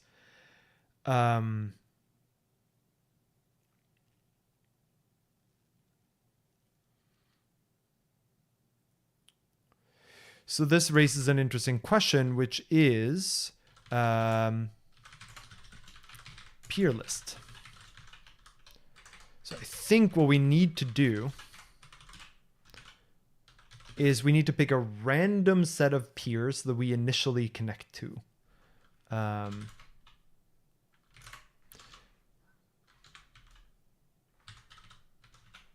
so that's going to be something like peer info dot peers dot 0 dot iter dot take 3. This is basically how many peers are we willing to connect to at once. Let's say 5. Map. No, I think I actually want this to be a vec new. And then I want for peer in peer list dot push peer new of peer. I guess this is technically an adder, which might make our life a little easier. Dot 08 with context. Connect to peer. Actually, we can do even better than this, which is if let okay. We can even match on this. Because if we fail to connect to a peer, we don't actually want to exit the program, right?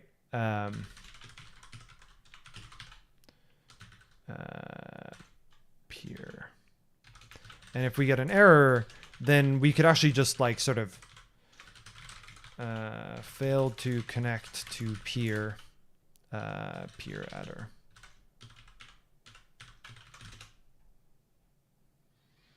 Yeah, and like this is realistically something where we would probably let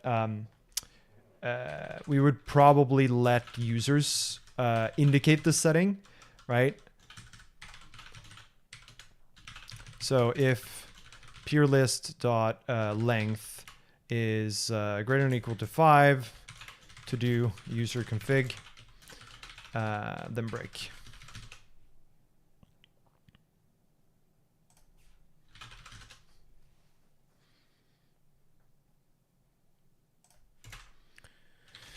Import peer. And we are also supposed to send in the info hash. Peer info dot.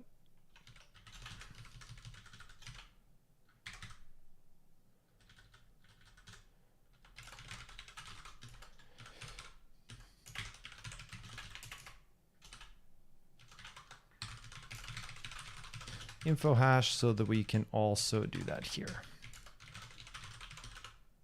And I think peer new probably only needs a reference to it.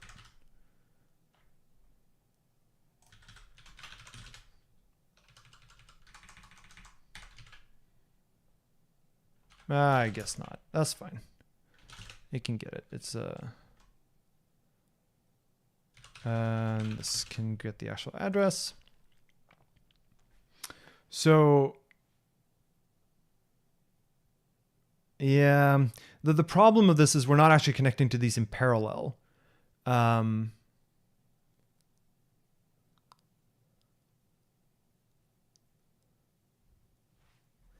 right, to do in parallel. In practice, I guess we can do this a little bit better because we're already in an async context. So we could do peerinfo.peers dot where it gets awkward with doing this concurrently is you don't know when you've had enough, right? So if you do this concurrently,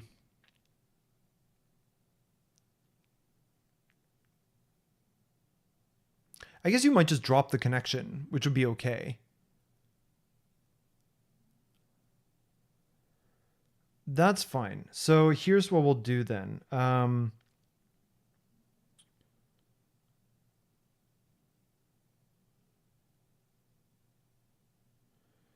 So I think is it in Tokyo? There's a,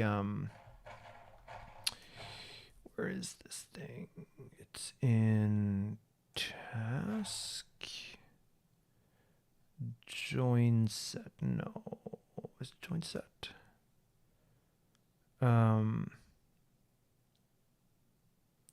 Yes, you can stick a bunch of futures in there and they all get run. The thing here, though, is we want to limit the concurrency here so that we don't simultaneously try to connect to all of the hosts and just pick whichever first 5 to respond, because that is probably going to get us banned in a bunch of places, right? I don't know whether this has like a limit support to it, like max concurrency kind of thing. I don't think it does. So we might actually have to use in futures util. There's a tool for this. That has its own set of problems, but we can use futures unordered here, which not futures unordered. Sorry, where do we have it? Stream ext. So if you have a stream, which is arguably just an iterator, you can do dot. Where are you? For each concurrent is not the one I want. I want buffer unordered. An adapter for creating a buffered list of pending futures. Oh, actually, yeah, so the return stream will be a stream of each future's output. No more than n futures will be buffered at any point in time, and less than n may also be buffered depending on the state of each future. And so this lets us do basically what we want. And did I already have futures util here? I do, yes, okay. So in that case, and if I just pull in futures util stream ext, then now I should here be able to do dot iter, and then we're gonna have to do futures util stream iter to turn the iterator into a stream. And then we are going to map the peer adder into a peer new. So it becomes a future. And then we're going to buffer unordered 5 user config.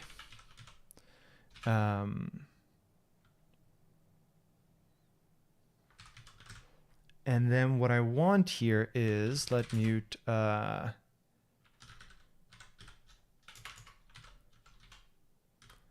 that's the stream, and then while let some peer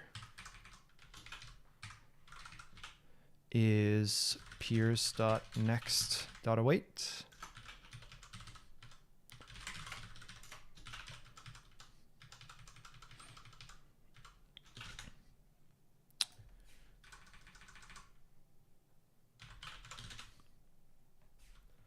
I guess I could do copied here, but it's fine.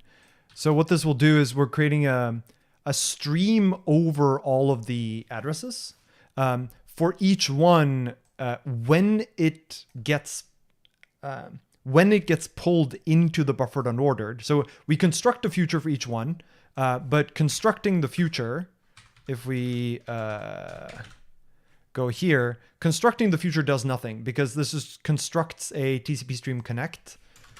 We could do this, we could enforce that this is actually does nothing by doing this. So this is going to guarantee that this future does nothing until the first time it's pulled. And we say that at most 5 of these futures should be running at any given point in time. We can make that less too, right? So that we don't connect to too many more than we need. And then, but we can keep it 5, that's fine. And then we're just going to read the outcome of this stream, which is going to be just whichever futures complete first, which is whichever peers we connect to first. And we match on that peer's connection. If we fail to connect to one, that's fine. We don't really care. And we could here also say, let peer is equal to this. And we're going to return peer adder and peer.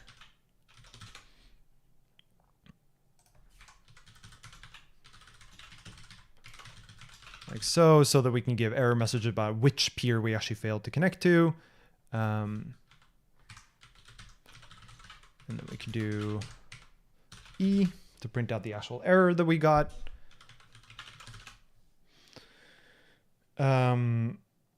If we got a peer out of there that we successfully connected to, we add it to the list. If the list is long enough, then we break. And when we break here, we also drop the peers list of futures so that all of those connections are also just thrown away. So now we have a peer list. And now that we have an actual peer list with open connections, then now we can use the piece thing to pass in the list of peers. So this will not actually be the tracker response. This will be a list of peers.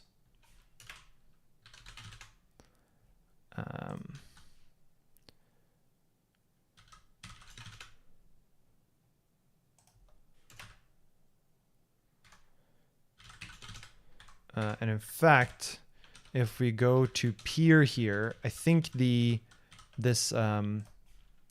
has piece thing is actually something that can be a function on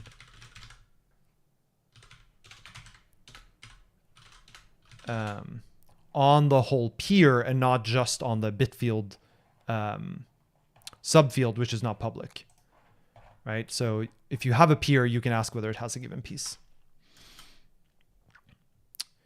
Great. So now when we construct a piece, we can have it know how many peers have that. And that can go here. Expected VecU size, right? So this needs to dot collect.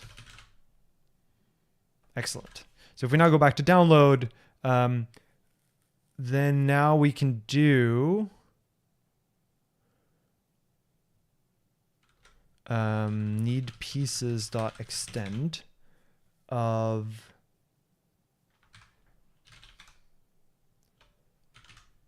actually I guess really what we want to do now is do the whole same thing as we did in main, which is to figure out how many pieces there are. Actually, I guess we know how many pieces there are. So for piece I in this,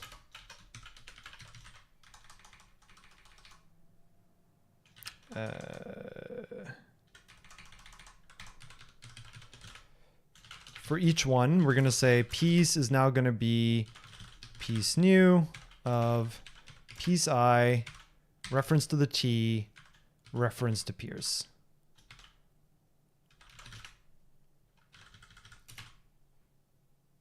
This thing. Oh, peer list. I guess here we could also do peers is peer list. So many ways to spell peers. And then need.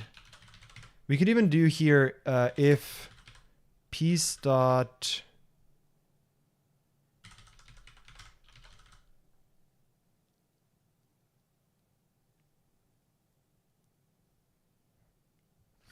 Well, what's tricky here too is that if something has no peers, then we don't have a way to download it, and the only way to download it is to connect to more peers, which is a little bit awkward. So we're going to want something here that's sort of in the background, maybe sort of randomly reaches out to new peers.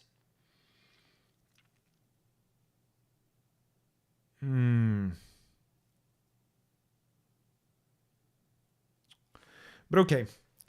So in theory, we'll do need pieces.push of piece.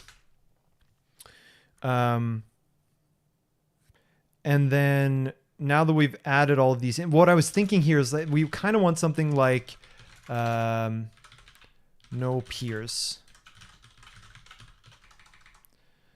And if, and I guess this is something we can do on piece here, is something like pubcrate has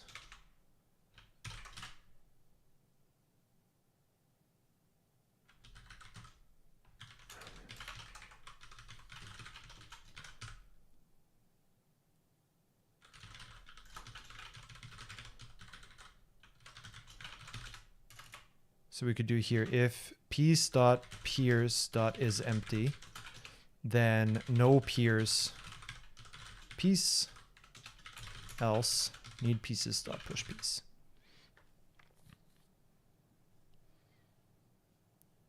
So what we could do here is, while we could stick this whole thing in a while loop.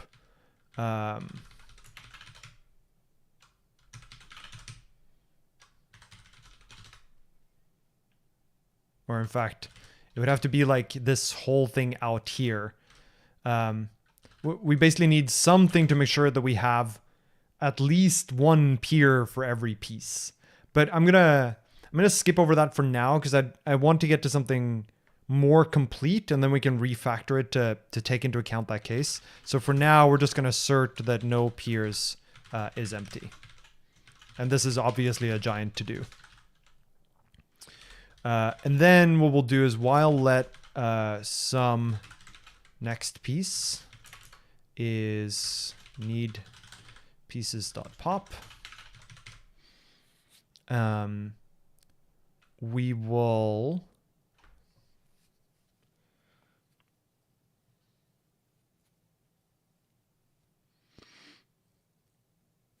so at this point we now need to figure out where we download each blob from. Or each block, sorry. So it's going to be this bit.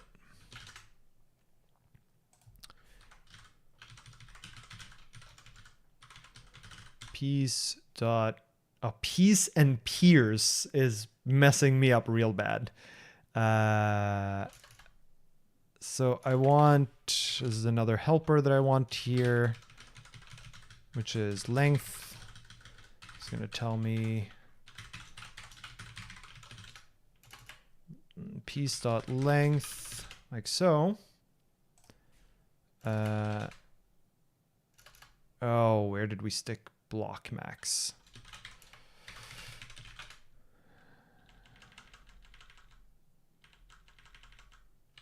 It's in peer. Why is it in peer? I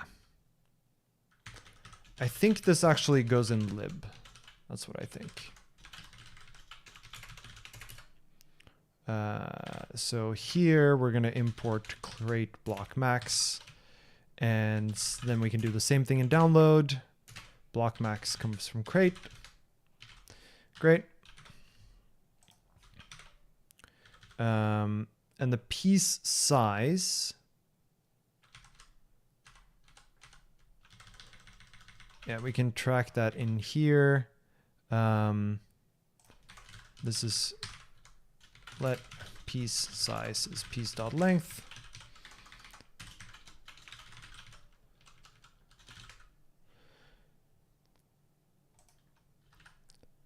So, every piece consists of a bunch of blocks. And here we have a list of all of the blocks. And we also know all of the peers that we could possibly iterate over here, right? So let mute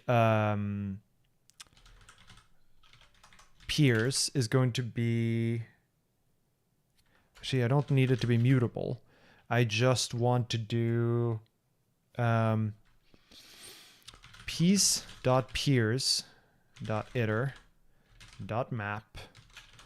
So this is the peer I, right? And what I want to grab out is a mutable reference to, and it's not going to like this at all.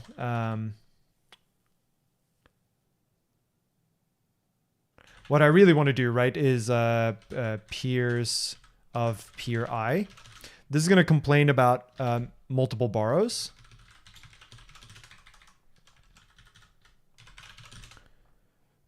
It doesn't yet because there are other errors, but this is going to complain about the fact that I'm borrowing peers multiple times because it doesn't know that the peer I's are non-overlapping. There are a couple of ways to deal with that. The easiest one, I think, is actually for piece to hold a hash set of peers. And you'll see why in a second. So if this holds a hash set of peers,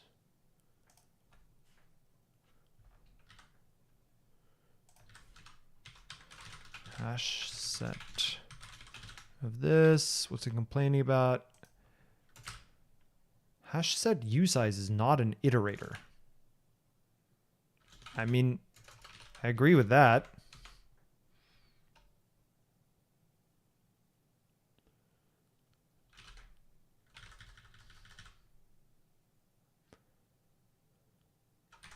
What?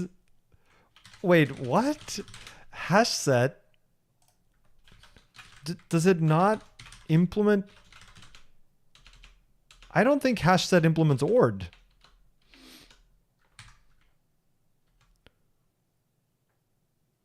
Why does hash set not implement ORD?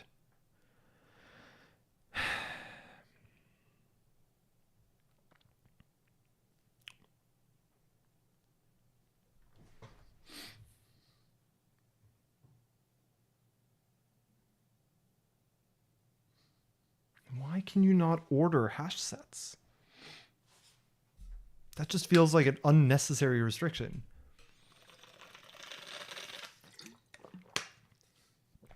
Can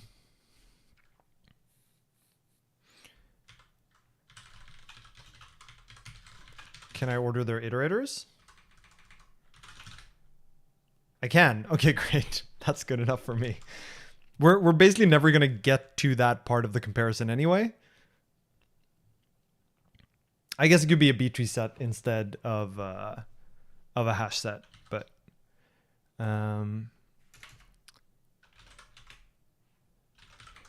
it's complaining a bunch in download. That's fine, because now what we can do is instead say peers.iterMute, which gives us a mutable reference to each element. Enumerate dot filter map. So this has an I, and then it has a mutable reference to the peer. And now we can do if piece dot peers contains I, then peer dot collect. Really? Oh, fine. Then some. Peer I. So what this is doing is the iter mute on vectors knows that it's allowed to yield mutable references to all the elements separately, because it knows that everything it yields is an independent element, that it is allowed to give out mutable borrows of each element concurrently, or not concurrently, but rather it's okay to give out a mutable reference to the first element and the second element both at the same time, which is effectively what the iterator ends up doing.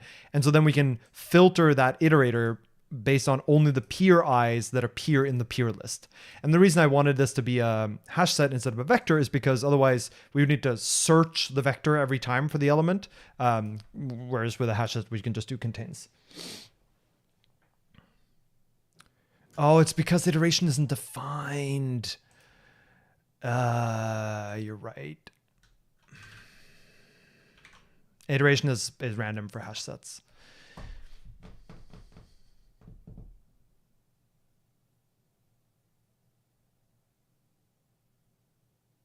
Which, now that I think about it, might actually be the only randomness that we need. Right? Like, that just means that we can really order here by that, and then we don't need the seed because iteration order of hash sets is random.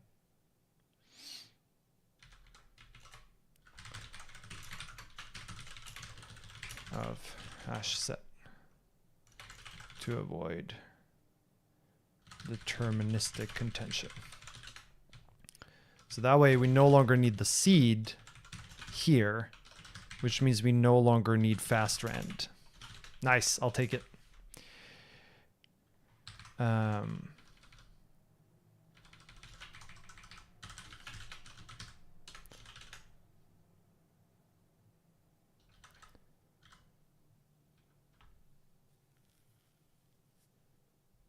Right. So now we have a list of we have a mutable reference to each of the peers that have this particular piece. And then what we want to do is we want to download all of the blocks.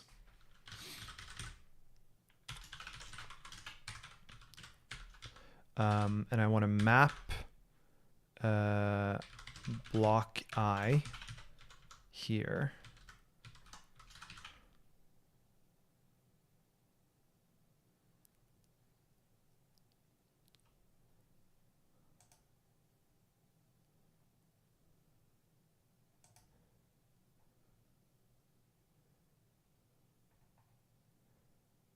Great. And then I want to map that again. I guess I can just map it once.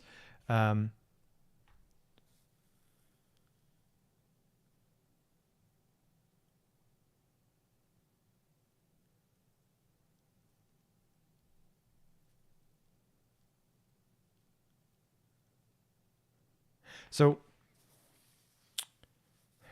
I kind of want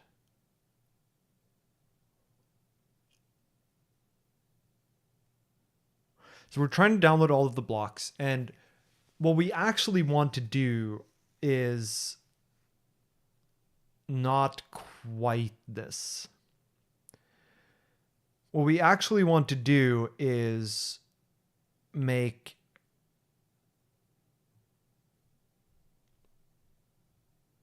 this is where the unchoking comes in.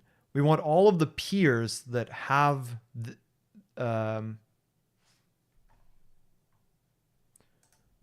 this piece mark themselves as interested and request some subset of the block.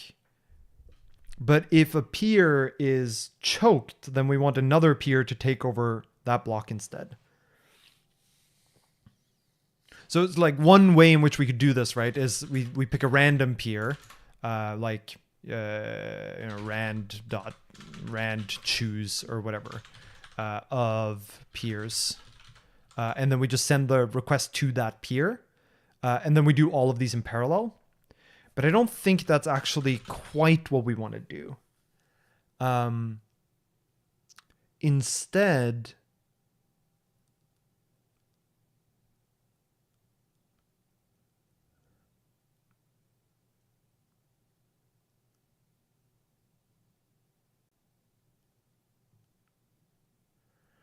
we kind of want these peer instances to cooperate, right? Because they need to keep track of who's responsible for getting which block. So in a sense, it is like a work stealing pool of if some peer is trying to like basically we enqueue all of the blocks, and then the peers just take, whenever they get unchoked, they take the next block and they try to download it. I think I'm liking this. So what we would do is we would create a work queue, and a work queue in this case is really just a channel. So let's do, so we want an async channel here, and I think we want, so we want a work stealing channel, which really means we want an npmc channel, what channel do I want to use for this? I like ThingBuff, which I think gives you npmc.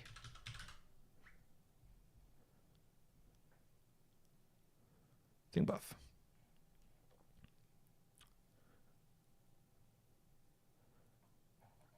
But I think ThingBuff does not give you... Yeah, it doesn't give you an async version of this.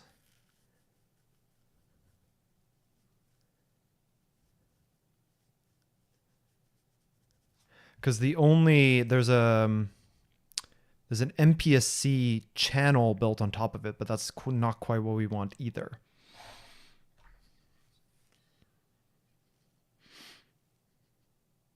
Because what I really want here is a async npmc channel. Let's see what we get. Async channel.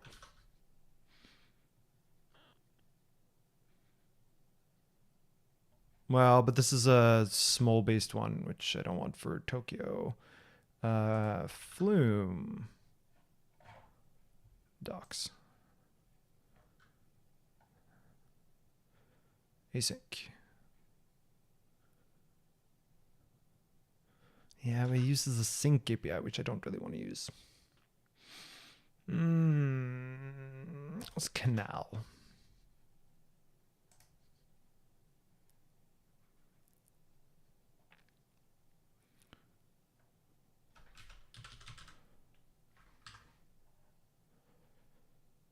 All right.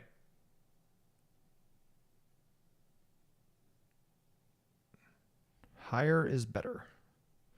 Canal async npmc big. All right, sure. Why not? Got to start somewhere.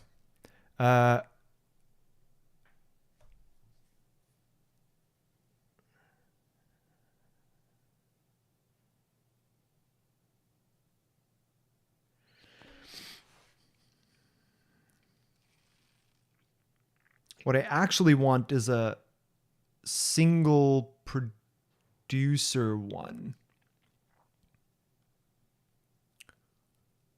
Actually.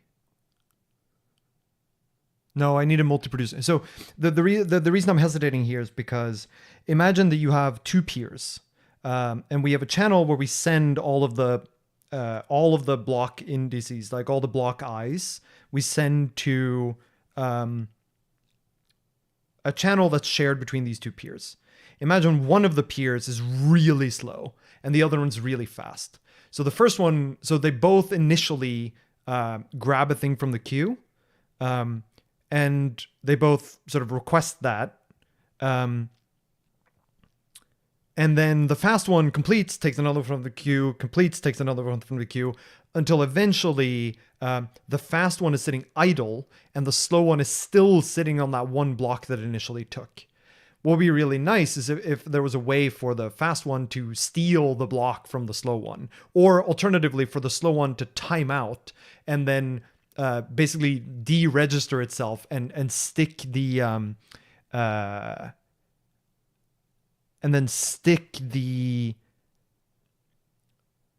like if it times out, stick the block ID that it basically failed to get back onto the queue and then remove itself as a receiver.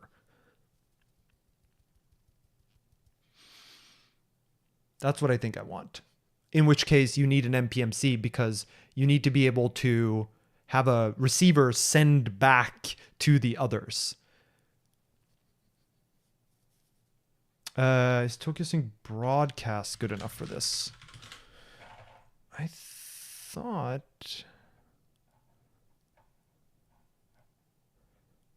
many values from many producers to many consumers. Each consumer will receive each value is the problem. So when you send one thing, it's received by everyone, which is not actually what I want, right? I want when you call receive, only you get that one because you are responsible for downloading it. So it's not quite the same. Canal is very early version. I just want, I know there's also, no,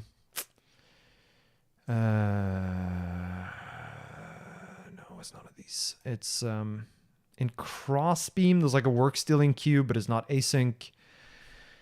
All right. All right, Canal.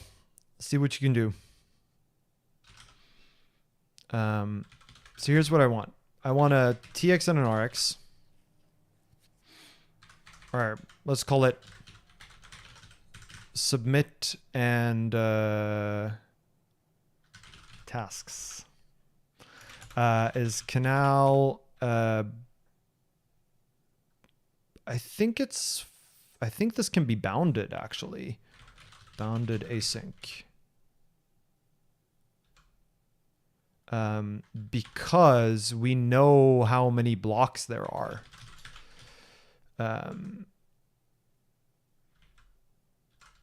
Great. And then here's what I want to do.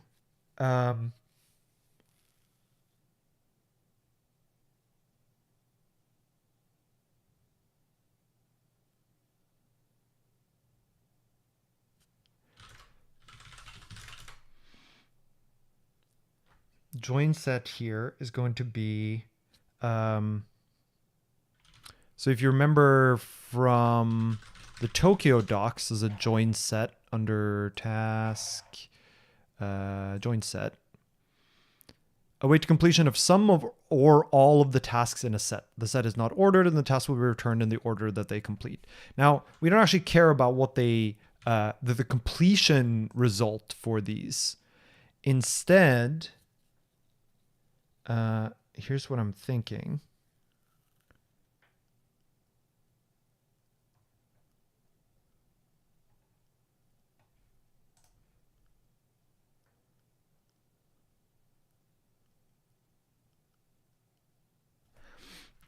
Here's what I'm thinking. Well, how do I connect into the, okay, I create the set first. So join set new. Why is this not giving me completions anymore? There we go.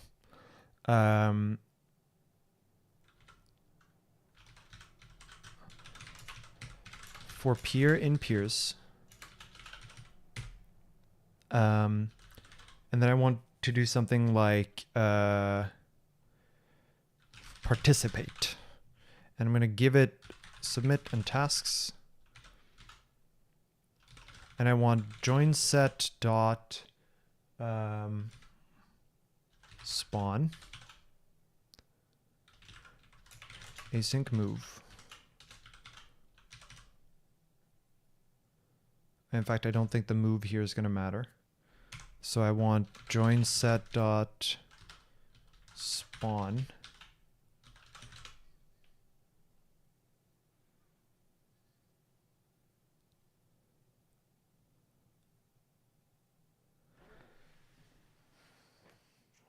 Yeah. So I want to spawn all of the peers participating in this. And then I want to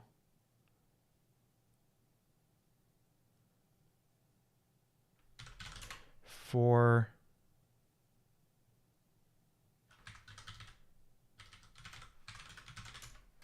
block in this. So I'm going to basically enqueue a job for every block. Submit dot send block. I guess dot await. And then this is what the receiver is going to do. So it's going to be something like 37. So on the peer side, and I guess I can generate this from here. Apparently not. Pub crate async fn participate. Takes a mutable reference to self. It takes a submit, which is a canal async sender of view size, and a tasks, which is a canal async receiver of view size.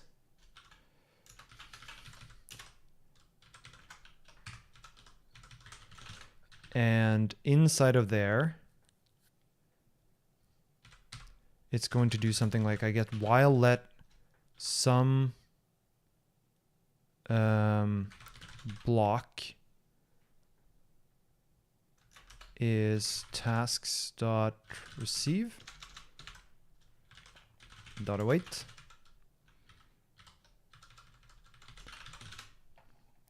Right, so it's going to continuously receive tasks that it's going to download from this channel. And then it just constructs a request, sends that request on its own thing, waits for the response, pieces it together, and then does something with the result. And what it does with the result, I haven't quite decided yet. It might just be vector of these full responses.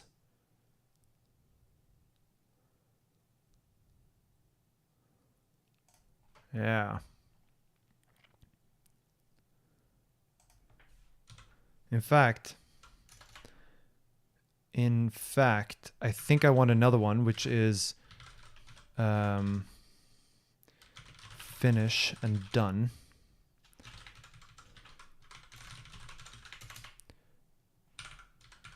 So there's going to be a finish here, which takes a piece. Right, so the idea here is that if you actually get this, then you send the... this is just used for assertions, so that's fine. Then you send the piece over here.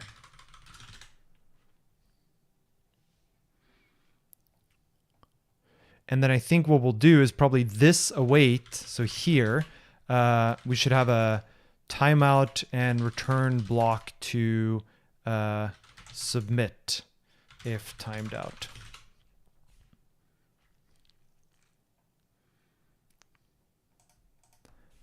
Here. And then on the receiving end, so we're going to send out all the blocks, and then we're going to have a loop here, which is going to be a Tokyo select over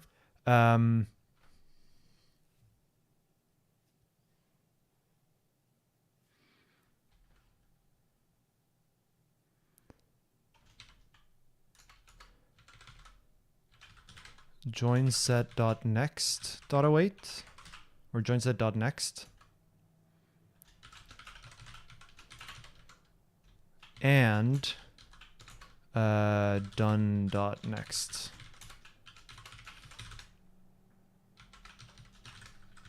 receive, I mean.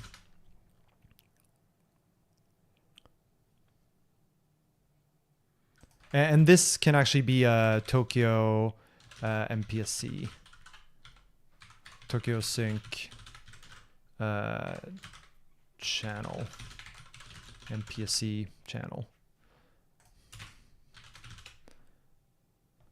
And so we can go up here and make that be a Tokyo Sync MPSC sender.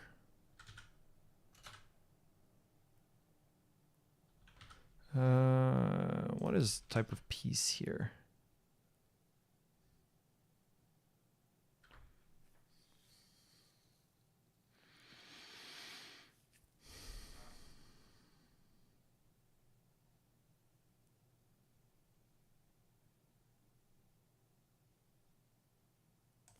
I'm confused. The thing that we get back from next here,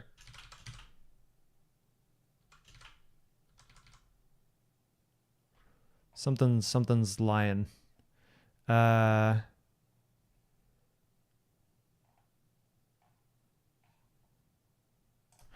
so this is going to need piece I and end blocks. That's fine.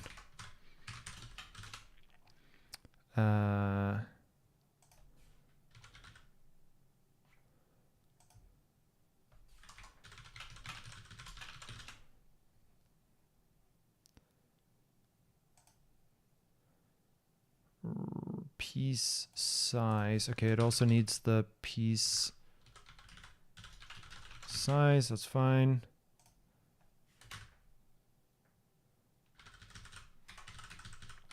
Okay, some. This is not important. I want to get to the good stuff.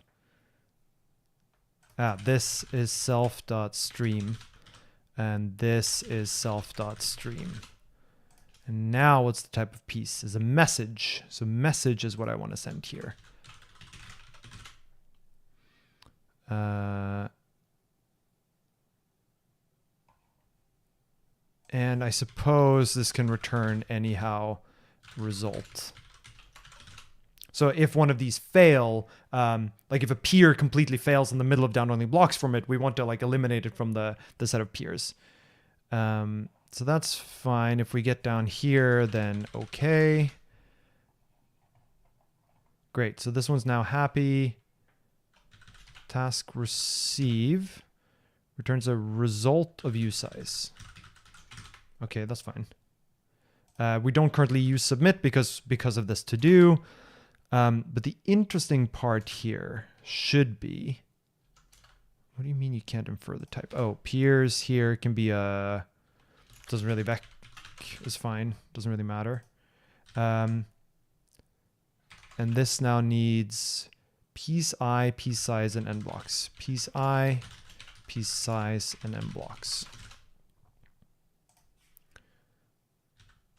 I guess piece, that's fine.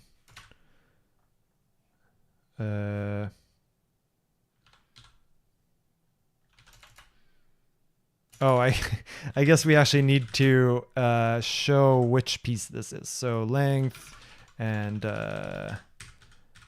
index, which is self.piece I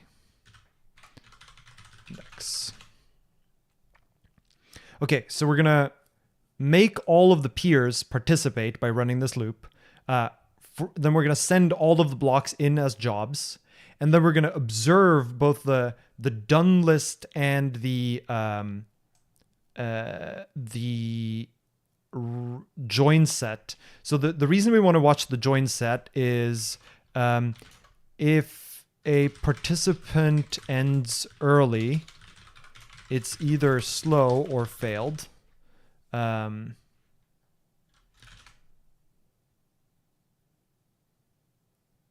And here it's, you know, I guess this is like message.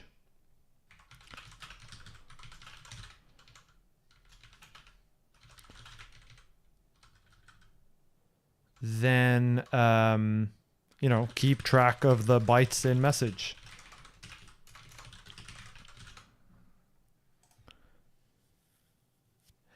And where this now gets interesting is all blocks is going to be a vec of 0u8 of length piece size. And then if we again go back to our main, right, we have this code where we figure out the begin and the end. So here we want to do this. Or I guess piece is fine here.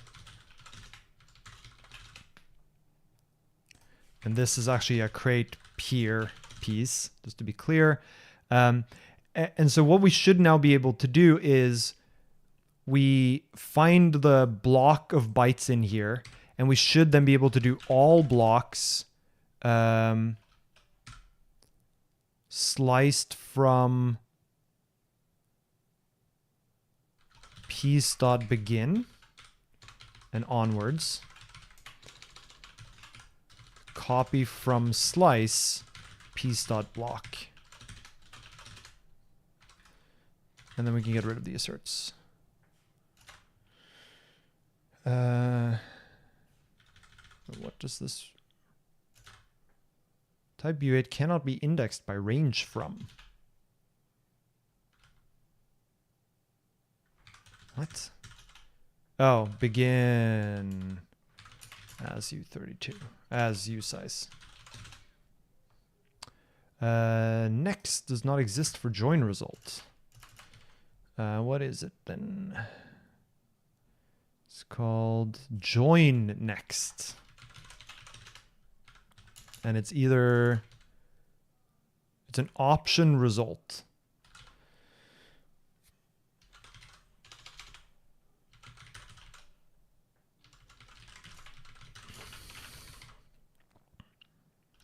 So if this is none, then that means there are no peers. If this means, if this is sum of OK, it means the peer gave up because it timed out. And if it's error, is the peer failed and should be removed later. Right, so these are the cases for this one. Receive just gives back an option, so that's perfect. And I guess really, if we get none back from done,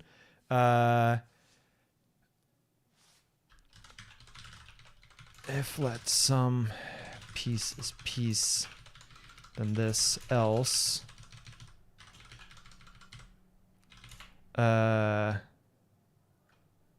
Have received every piece or no peers left. So let's see, once we've told everyone to participate, then we should drop our finish, and we also should drop our submit after we've done this, right, to indicate that there's no more inputs of this kind.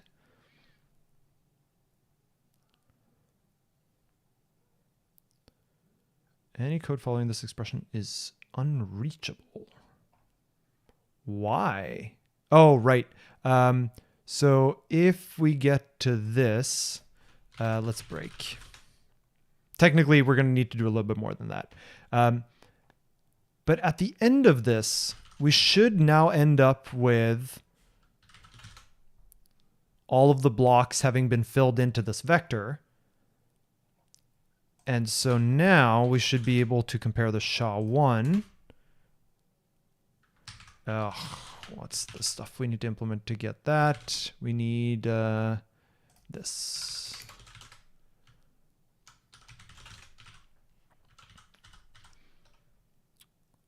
And this should match the piece hash, which I thought we got from...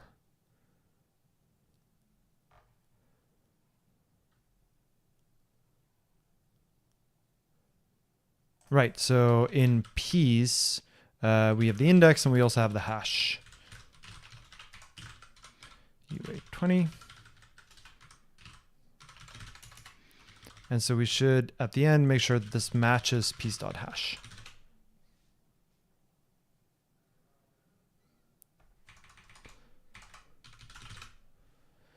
Great. All blocks does not need to be set up here. Can I borrow peers as mutable? Sure we can.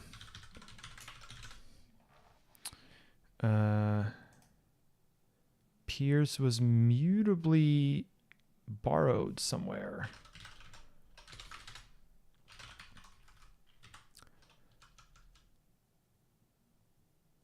Returning this value requires that peer is borrowed for static. Why?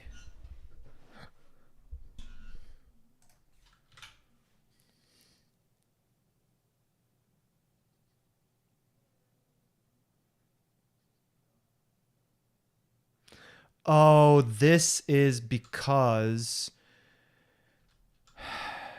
Damn iterators. Okay. When you iterate over the elements of a vector, then in theory, every element that you yield is independent, right? They're independent in the sense that they point to distinct elements in the vector.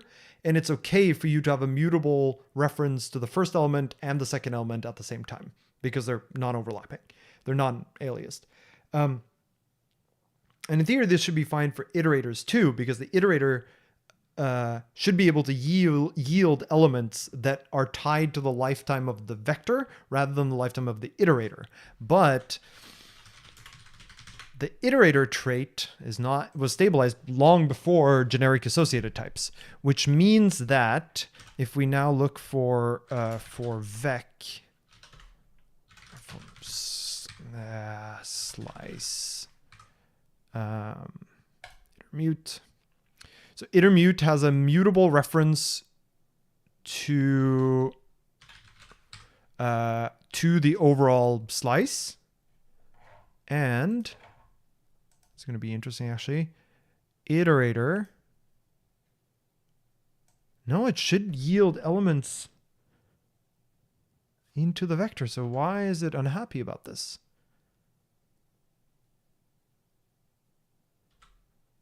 Basically what I'm claiming here, right, is that if I have a let mute v is a vector that has a 0 and a 1. And then I do iterator is v.itermute. And then I do 0 is it.next.unwrap. 1 is it.next.unwrap. Then I should be able to now, do whatever I want here. Like, for example, I should be able to do 0 is 1 and 1 is 0, just to use both of them. Yeah, and that's okay. So why is this not okay?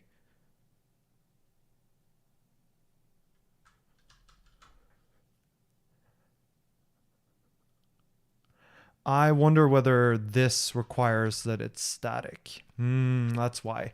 So join set requires that the future you pass in is static, and participate takes a mutable reference to the peer, which we get from up here, and the mutable reference to peer is therefore required to be static in order to be passed to spawn, for the future that gets passed to spawn to be static, which then requires peers, or the borrows from peers to be static, which would require peers itself to be static, which is not. So that's what it's actually complaining about here. I think we can use a local set instead. So in Tokyo, there's a join set, but there's also a local set. A set of tasks which are executed on the same thread. Yeah, but does it require static though? That's what I want to know. It still requires static.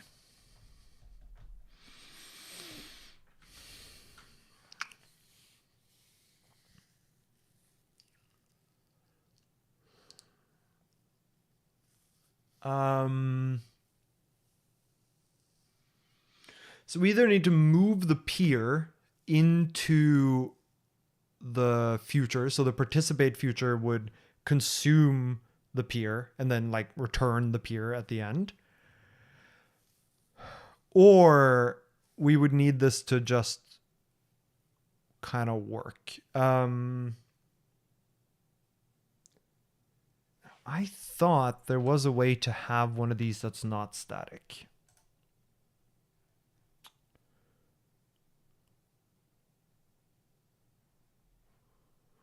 Because really what we're doing here is just a join.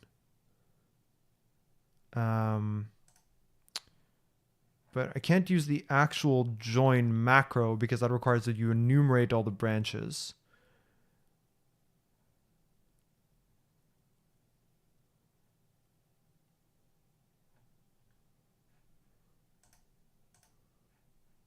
I basically want like a dynamic join, right? Which is what I was hoping that join set would give me. But I think join set actually spawns the tasks.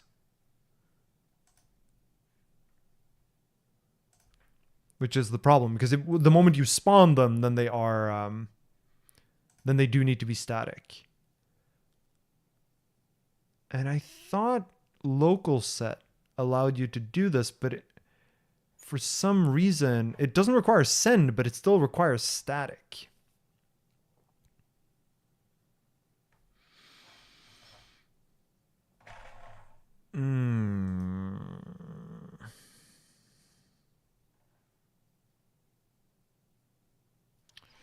Yeah, I mean, there is in futures util there is where are you? Is it under future? Is it under future join all? Which does not require static. And we're actually okay with this using futures unordered instead. It just makes me sad is all. But fine. So this is going to be a futures util stream, futures unordered new. Participants.push. And then participants.next. Okay. Things are happier now. That's good. So submit tier.clone, tasks.clone, and finish.clone. That's easy. This should be done. Yes. Sending the blocks.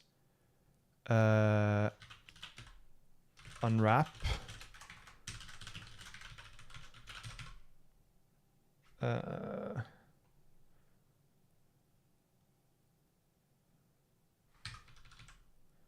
And drop tasks as opposed to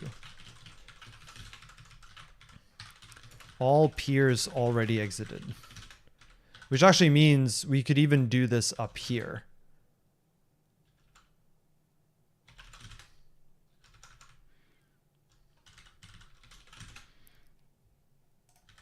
Expect bound is equal. Bound holds all these items.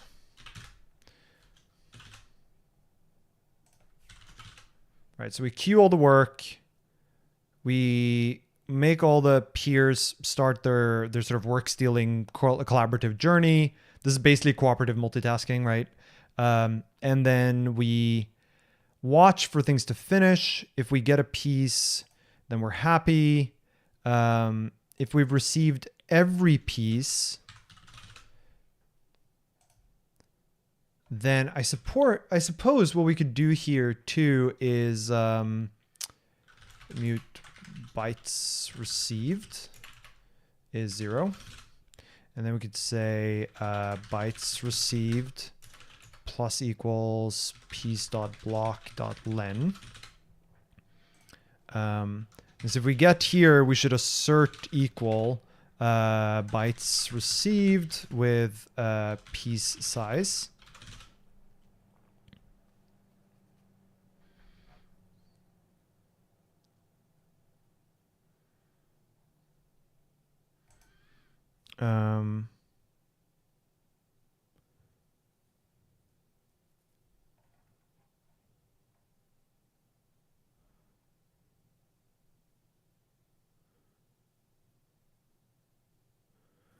And in fact,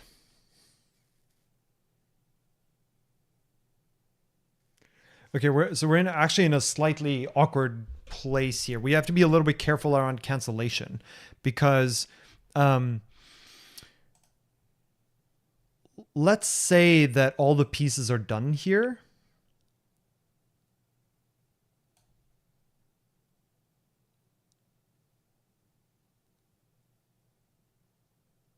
Now, if all the pieces are done, then we're fine.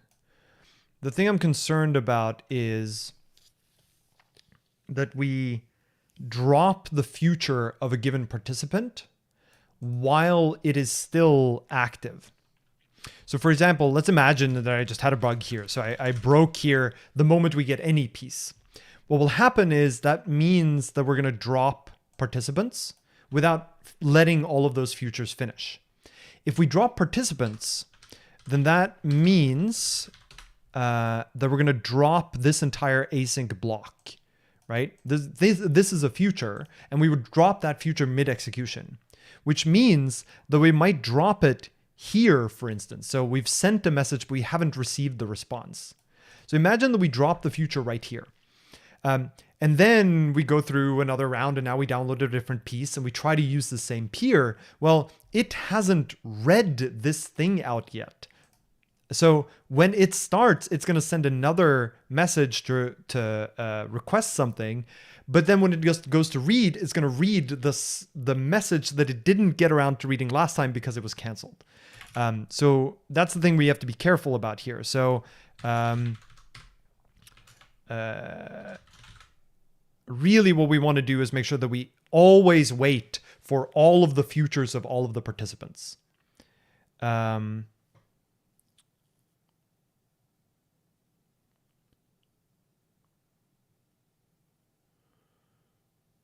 how do we want to do that? And we have to think about the same safety here around dropping the future that we get back from participants next. But I think that's okay because dropping the future from next does not drop the participant future. It just drops the future that looks for the next participant that's ready. Like participants itself is not dropped. Because this basically holds on to a mutable reference to participants. So that part is fine. So I think what we want to do here is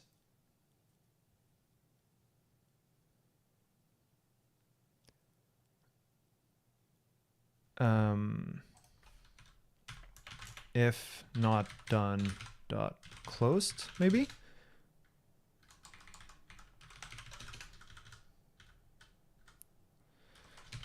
Oh, where's our canal? Docs. So if I go here to async receiver, what do I have available to me? Is terminated.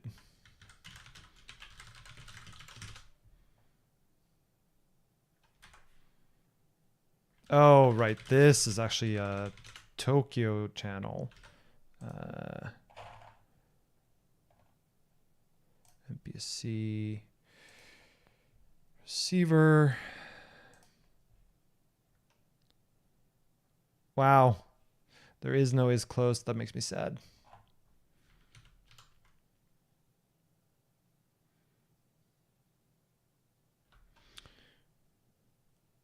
It's actually okay for us to break here, though. We could just repeat this loop underneath It's just I would rather not do that if I could avoid it.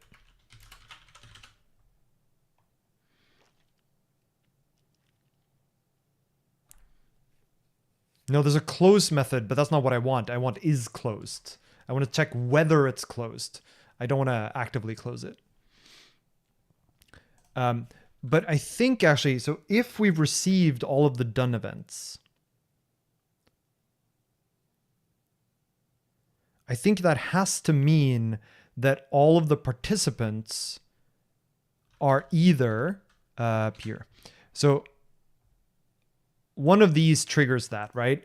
And if that means that if we get the end of this, either all of the participants are gone, right? So all of the send handles have been dropped, or there's still some peers that are active and just waiting for more work, which they'll never get. And if a future is stuck here, then it's totally fine for us to cancel it because the connection is in a sort of clean state. So I actually think it's okay to break here. This must mean that all peers have either exited or participations have either exited or are waiting for more work. In either case,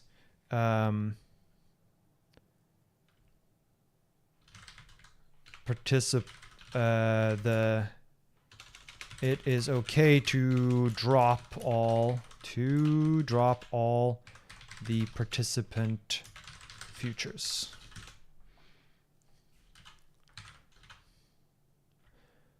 Great. So breaking here is fine, in which case we're going to drop participants. If a peer gave up, then that's fine. We don't actually need to do anything with that. In theory, we could imagine that, okay, this peer is probably slow, so we shouldn't try it again ever again. But the fact that it's like, it is no longer reading from the task queue, so we're kind of fine. The one thing to watch out for here is that we might be in this case. So this is really like if bytes received is equal to piece size, then great, we got all the bytes.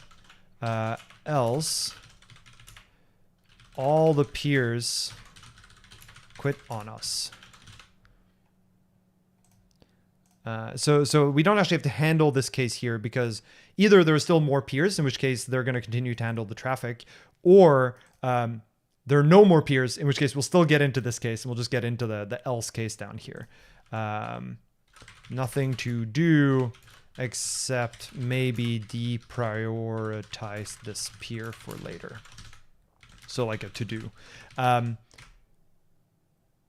If we learn that there are no participants next, that there are no participants left,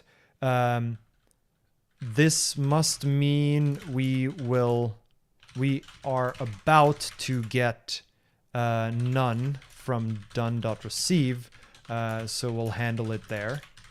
Right, because the transmitter for done is finish. Finish is cloned into every participant, and then we drop our copy here. So when there are no more participants, that means there are no more send handles for finish, which means that done will return none.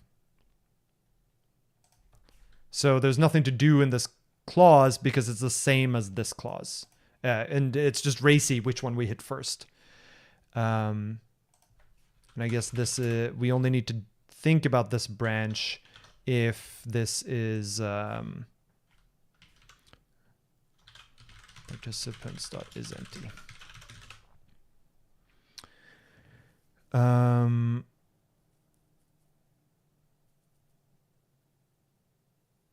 Okay, so the last case is this, like the peer failed. It already isn't participating in this block, in this piece anymore. So this is more of an indicator that we shouldn't try this peer again and should remove it from the global peer list. to do. And again, if this causes us to have no peers left for this piece, it'll be handled in this case anyway. So these are really more about like peers that we should now think about removing, rather than we actually need to do something that's different from this branch.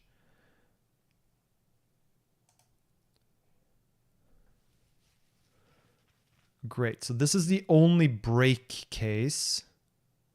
And so what we'll do here is if bytes received is this, otherwise we can actually do, so there are two things we could do here. We can do the simple thing for now, which is just if we didn't get all the bytes because all the peers disconnected on us, we just give up. We just return an error. The other sort of realistically what we would need to do, right, is, okay, we did connect to all of the peers. Right, even this is arguably a little overzealous. Because this should really be, imagine all of the peers have a particular piece. We still don't want to download it from, I guess we're already limiting how many peers we're connected to anyway. So I don't think we needed the take here.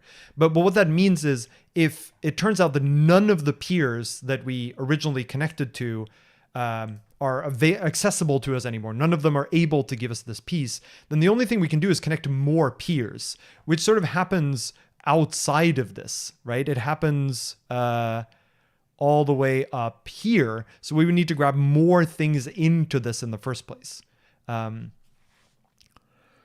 And we could do that. I think we might actually need a sort of, I think we're going to need a sort of data structure outside of this that lets us continuously populate more peers. And the way we might have to do that is using, maybe we could do this actually with the tower service crate and load balancing. I'll have to think about that one. But ultimately, like the recovering from this case is actually kind of complicated. It's like we'll need to connect to more peers and make sure that those additional peers also have this piece, and then download the pieces we didn't get from them. Which also means we don't want to re-download the parts that we have now successfully downloaded. Because it might be that like before we lost the last peer, we downloaded all but one of the blocks. So we actually want to be a little bit smart about how we do that, that recovery.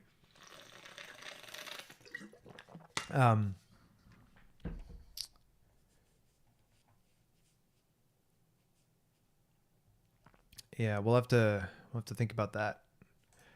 So in this case, I think what we'll do is bail here and say no peers left to get piece I.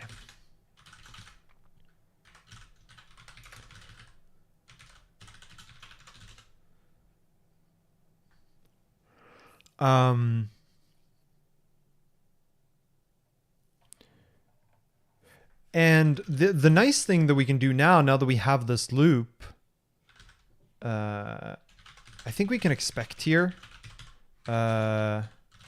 Receiver should not go away while there are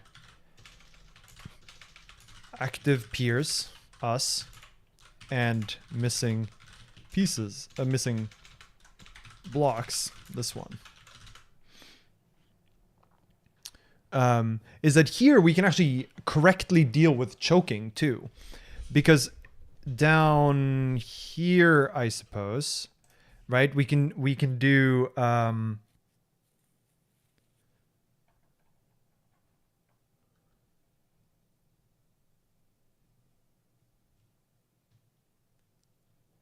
what we kind of want to do is we want to send, I suppose, interested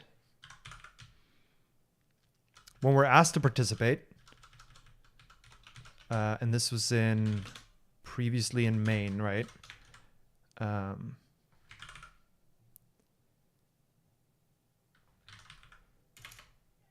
we're going to send an interested message.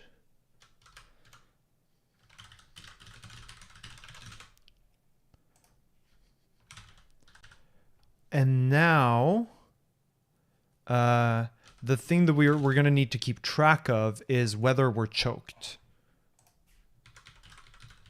It's going to be a Boolean. And so initially, choked is true.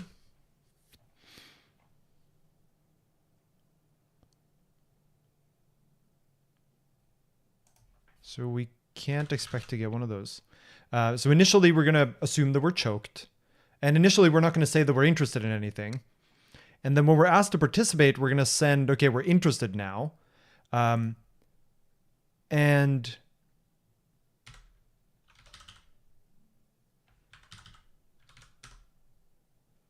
we actually need to be a little smart here, which is something like loop. This has to become a loop. We want if self.choked. If we're choked, then we need to wait for an unchoke message.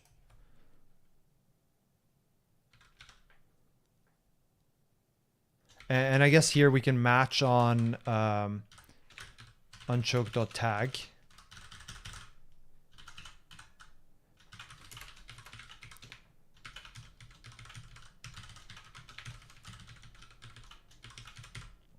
Then self.choke is false. And then we're allowed to keep going on.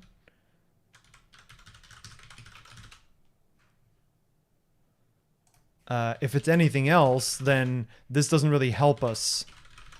Like, that means we're still choked, so we can't really send any other messages. There are other messages here that you can imagine we have to handle, but unchoke is really the thing that we're waiting for. If we get anything else, I think we can just ignore it because we know we're not in a request.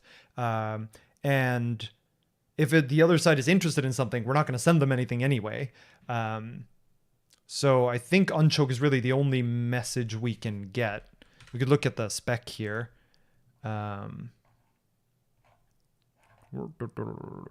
Here. So we can get, we could get a choke. We can get an unchoke, but we're in the case where we're already choked. So we shouldn't be getting another choke message. We could get a choke down here. So I guess this here, we should really match on piece.tag. And if the message tag is choke, then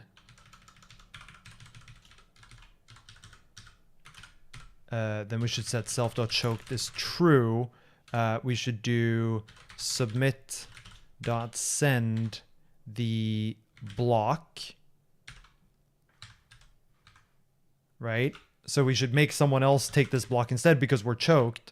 And then we will continue with this outer loop. If, on the other hand, we get message tag piece, then we can, then we're fine. We fall through. And if we get anything else, I don't think we should expect anything else. Where's the... Right, so here, let OK block. If we get anything else, we're going to break. So at the beginning of the loop, we're going to make sure that we're not choked. If we are choked, then we're going to wait until we are unchoked. And is there anything else we could get? Interested, we don't care about. Not interested, we don't care about. Have. So have means peer should now be eligible for more pieces. So that's something that we, might want to handle in the future.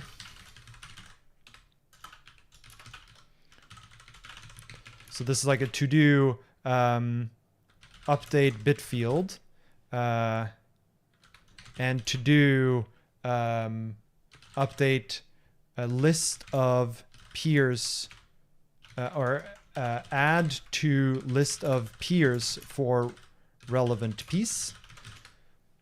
But it still doesn't let us break from this loop because we're still choked. Request we're just ignoring, right? Not allowing request for now. Piece we shouldn't get because we haven't requested anything. And cancel we also shouldn't get because we're not allowing requests. But actually, I think we might be able to get piece. I'll show you in a second. So the moment we break out of this loop, it means that we're no longer choked, which means that we can take a task off the queue. If there are no tasks on the queue, then we can break, right? It means there's no more work. And then we do the whole thing to send the request. And then what we're going to do is see what we get next.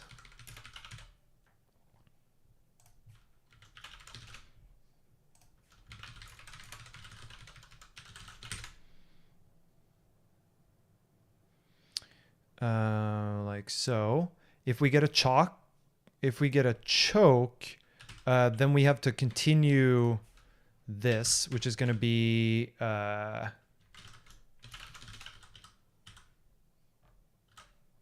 we're going to continue task. If we get a piece, then we can break because we're happy.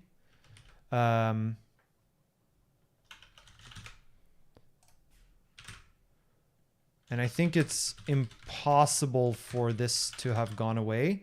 We still have a receiver. So it's not possible for this to fail.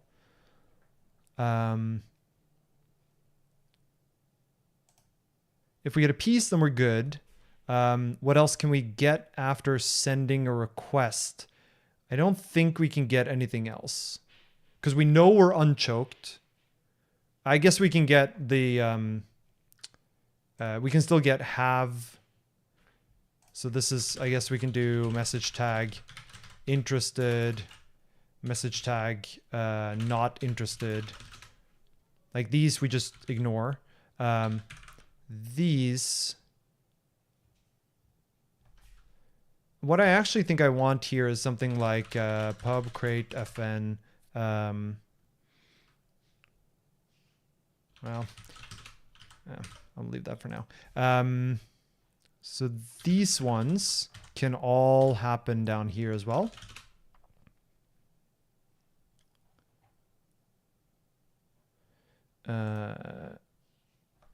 I guess I might as well do this, right?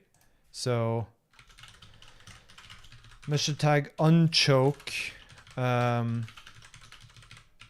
should be anyhow bail. Peer sent unchoke while unchoked. Shouldn't happen. And bit field is sort of the same. Like peer sent bit field after handshake has been completed. So these are basically like violations of the state machine, right? By the peer.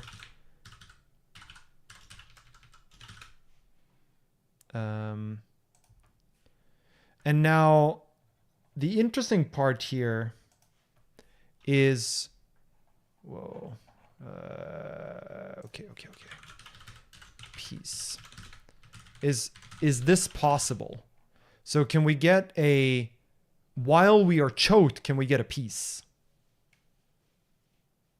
And I assume that can't happen. Peer sent piece while choked. But what I wonder is, imagine that you're currently unchoked. Then you send a request. And while you're sending the request, the other side unchokes you. And so it receives the request after it's unchoked, but it chokes you. So you send the request before you realize you're choked, but the recipient receives the request while the choke is still on its way to you. So we then read here out of choke, and so we decide to go back up and wait to be unchoked. But the request we sent was still going to the server.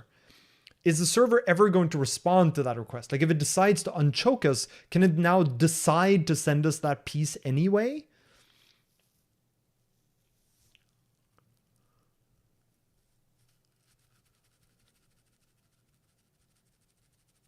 Yeah, there's something about the state machine that I don't quite like. Like I think it might need to be more not one at a time than it currently is. Like I think this actually needs to be like more truly a state machine. Because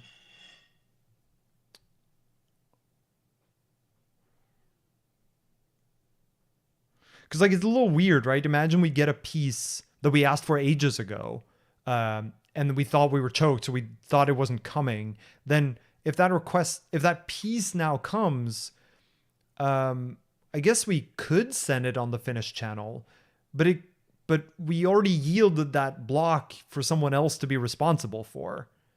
So we no longer really own sending that on finish.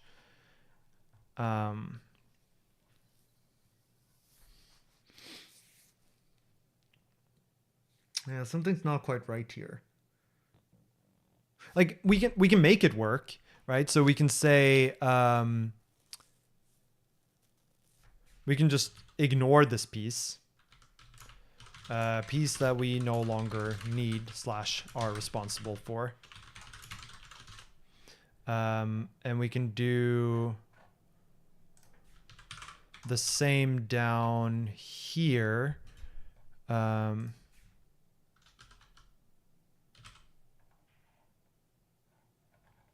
Wait, no, not download. I don't think we're going to need the download function anymore. We want participate. So down here, if we get a piece,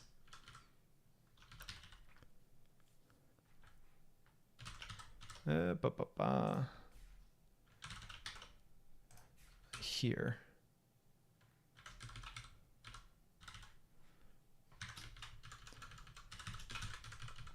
So if piece.index not equal to piece I, or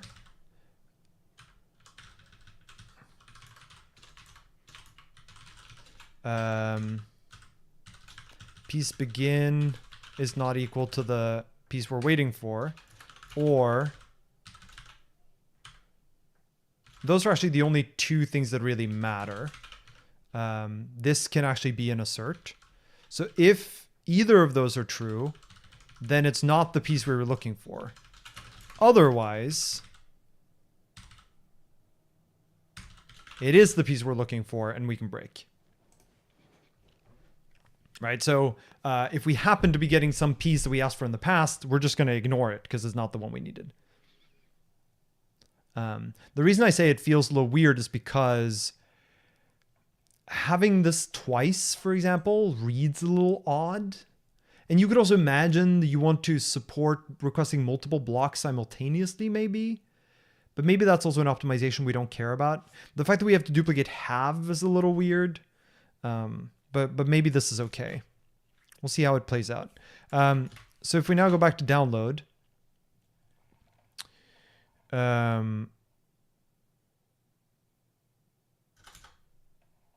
actually, we don't need to. I think we did that. So this now handles choking and unchoking. Gets the block, sends the... I guess piece here is really arguably misnamed. This should be message.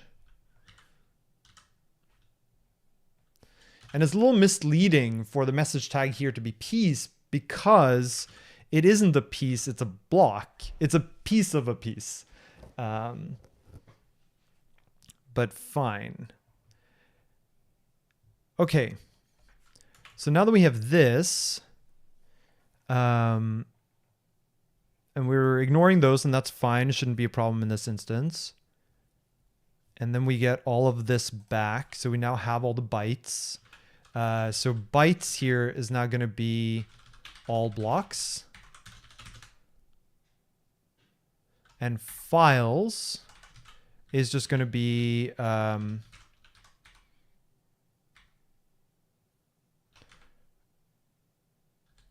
oh, wait, no, that's not right. So the all blocks here is all the blocks for this piece. And so this is where we're going to stick it all in memory for now. But obviously that's not actually what you will want to do. Is we'll do... where's the place where we compute the length here?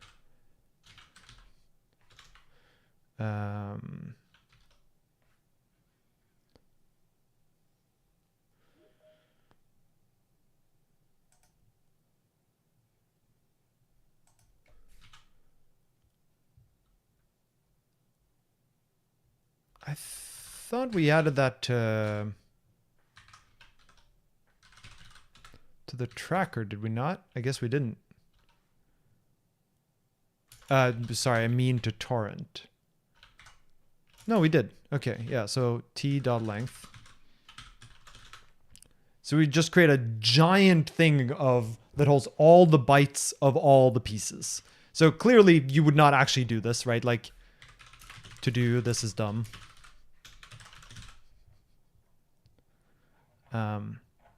But what we can now do is when we get back whatever this piece is, we should be able to do all pieces, index it by, where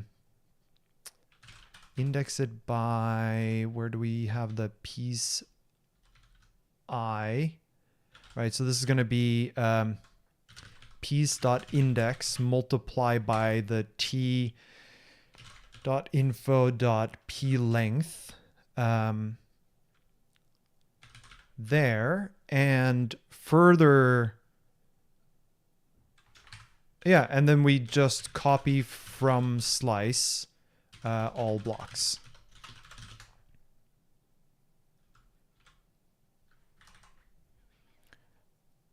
And in fact, maybe the error case we do here is we do something like stick this piece back onto the need pieces heap, right? So probably also stick this back onto the pieces heap.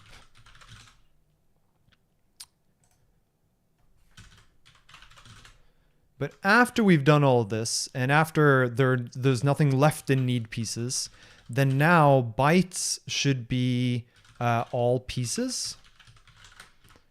And files should be t.info. What do we say this should be? Vec of file.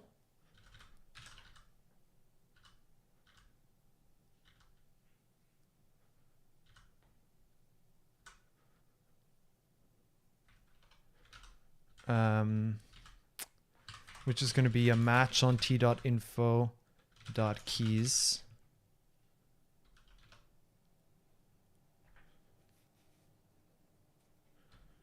Right, where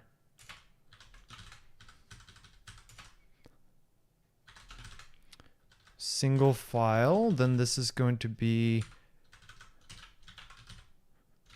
a vec of file.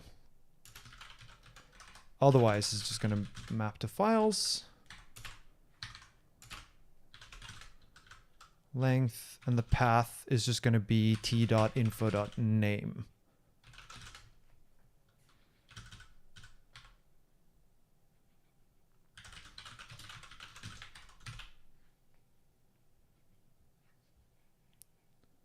Great. And why can't I move out of this? I can't move out of this because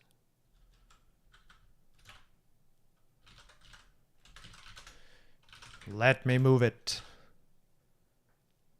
As enum-variant multifile, which is behind a shared reference.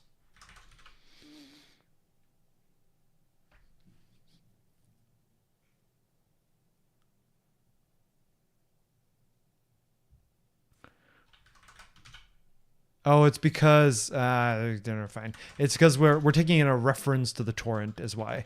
So this is gonna have to be clone, and this is files.clone.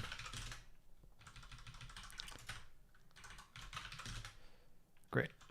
And this is length. Yeah, fine. This is length. And now we don't need download piece. We don't need this bit. In peer, we don't need any of the download method we wrote. That can go away. Because the participate takes care of it. Now what do we get? Right, so now I think all the errors are in main. So if we get rid of these unused things, just tidy up a little bit. Adder is never used, pieces is never used, that's fine. If we now go to main, what I want to do for download, oh right, source lib, that's fine, just so that the old code keeps working.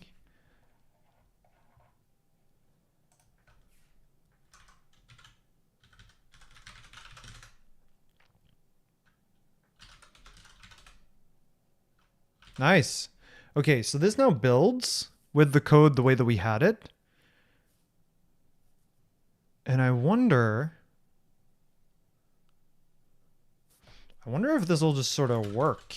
I mean, I realize we wrote a bunch of code that we haven't really tested, but at the same time, most of it is very similar to the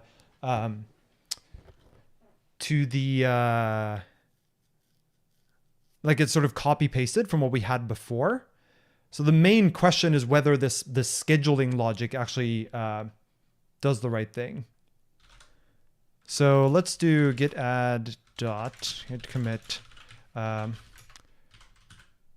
first attempt at multi-peer file download. And I just want to see, like, if we push it up and run the test suite, like, does it just do the right thing? There's almost certainly a bug somewhere. Yeah, so someone in chat is pointing out that there's a different design here that is much more centralized, right? So you have that has a sort of central location that knows about the state of every peer, the state of every piece, and then you have a sort of like you have a thing that's responsible for the connection of every peer, and rather than having each peer decide what it does, you just have the central thing say, you download this thing, you download this thing, and sort of drive the whole thing, and then the peers just blindly do what they're supposed to do, or what they're told to do rather. That's fine too. I actually don't think it would be that much nicer. But it could also be because I haven't built it that way, so it's hard to say. Let's see what it says for this last step. I'm curious.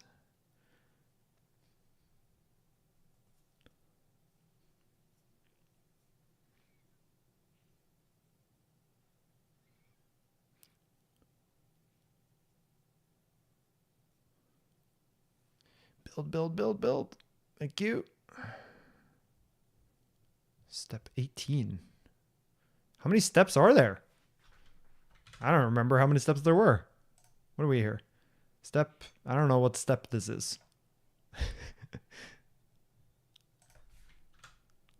Step 24, somehow. How many steps are there?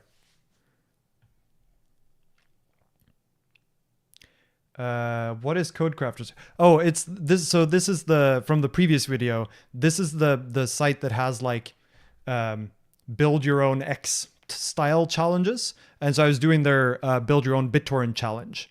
And it basically guides you through, like, if you were to build your own BitTorrent, here are the sort of a set of problems you would need to solve. The goal isn't so much to build something that's like a production ready version of X, right? Like, as you see from here, this is clearly not a production ready version of a BitTorrent client, but it does force you to think about some like relatively real problems, go read the spec, implement some like actual real code.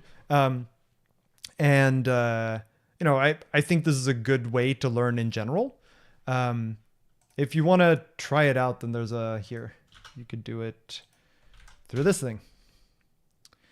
All right. Something failed. What failed? Source slice length does not match destination slice length. At download line 223. No. 123. Okay, so we do actually need here to say that this is until piece.block.len, which I guess is really piece size. Wait, no. No, block size.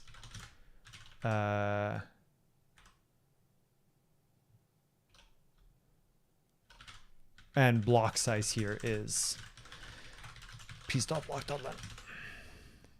And then down here, we're probably going to have to do the same thing. So this is basically copy from slice asserts that the slice you're copying from is the same length as the slice you're copying into. So here, this would be piece size. Yeah.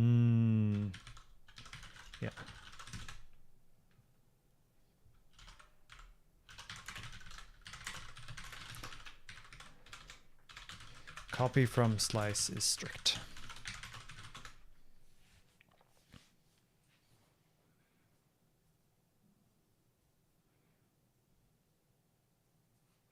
I guess peer doesn't really need to hold its adder. The real reason I did that was so that a peer could reconnect if they lost their connection.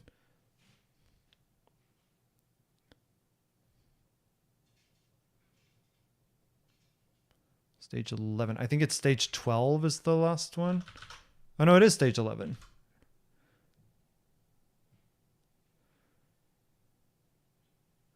Yeah, this feels an awful lot like it's just hanging.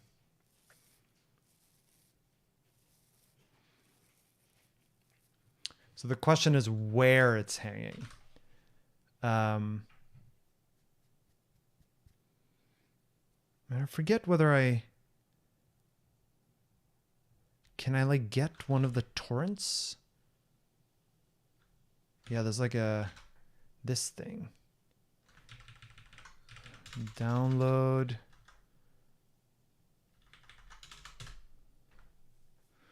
Let's see. Well, something's doing something.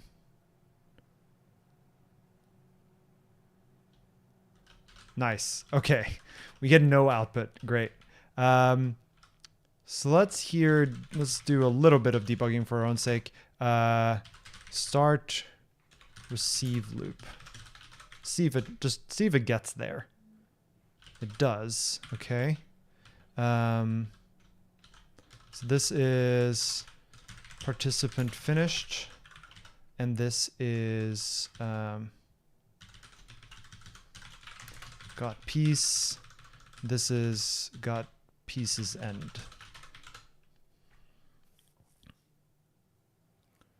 Now, if I remember correctly, there are only two pieces. So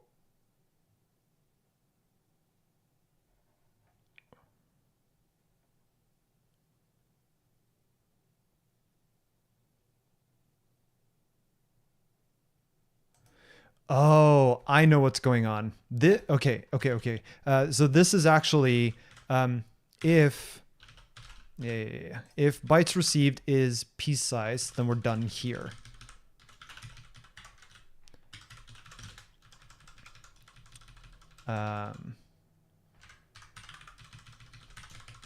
Have received every piece. This must mean that exited or waited for more work. In either case, great. And then because every one of the participants is not keeping track of how much work there is. What we actually run into is every participant holds a submit handle to put tasks back in, which means that the looking for a new task will never finish. They'll never get none from the new task queue. So therefore, they'll always be stuck there. And every thread holds on to finish, which is the thing that lets you send blocks you finish downloading, which means that we'll never get the none signal here from done unless all of the peers have failed. So this is, there are no peers left. So we can't progress.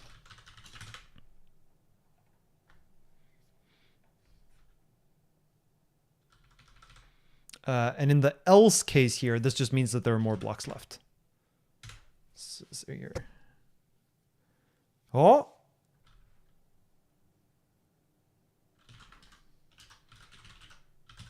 Less foo. That looks pretty promising.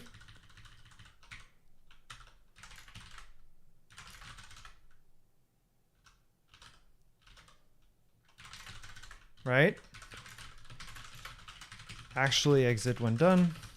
Now, this is arguably or not just arguably, this is a simplified version, right? Because in the Codecrafters one, I think they assume that every peer has every piece. And so our logic, and no peers ever fail. And that obviously makes it so that it's a lot easier to get things wrong in the error cases or the not everyone has everything cases. And still pass the thing, right? All the tests ran successfully. Okay, this is pretty amazing actually, because again, remember we wrote all of the code here and didn't test any of it until the end. And what we had one bug, right? Which is this one. I'm not going to count this one because this is just copy from slice doing sanity checking. It was still correct, but we had one bug.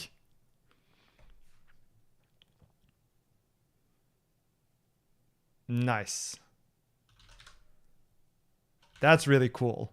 Now there are obviously things missing here, right? So for example, in the peer connection case, over in this world, we're going to want to deal with things like timeouts, right? So if the stream on the other end ends up taking a really long time, we actually want to terminate that peer.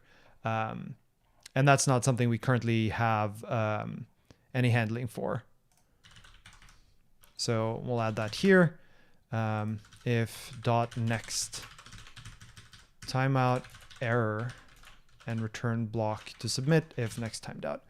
So there is more work for us to do here. But I think this is most of the restructuring that I wanted to show, right? Like there's obviously more stuff to get this to production readiness, but hopefully you can see now just how different this structure is from how we started in if you look at download piece, right? Which we wrote last time, which is a very just imperative linear top to bottom, do these steps in this order, which worked fine for doing the challenge. But once you start like thinking about how you actually want the system to operate, first of all, you change the interface, but also you start changing it so that you can have this concurrency. You keep track of multiple pieces of state at the same time.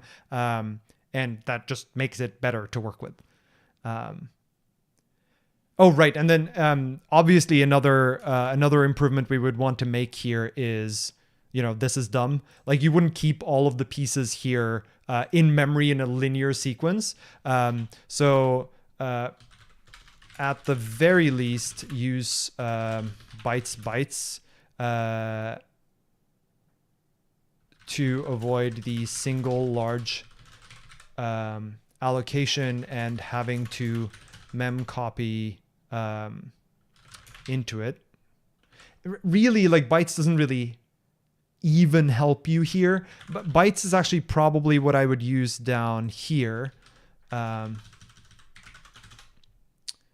Because what bytes lets you do is it lets you have multiple vecs or multiple sequences of bytes that are gathered separately, and then it lets you just sort of stick them together. And then you have one thing that references the other ones, rather than having to copy them back and forth. In practice, I don't know that it matters within a piece. So I'm kind of tempted to just leave that one. It's not actually that dumb. But for this is dumb because all the pieces for a given torrent may not fit in memory.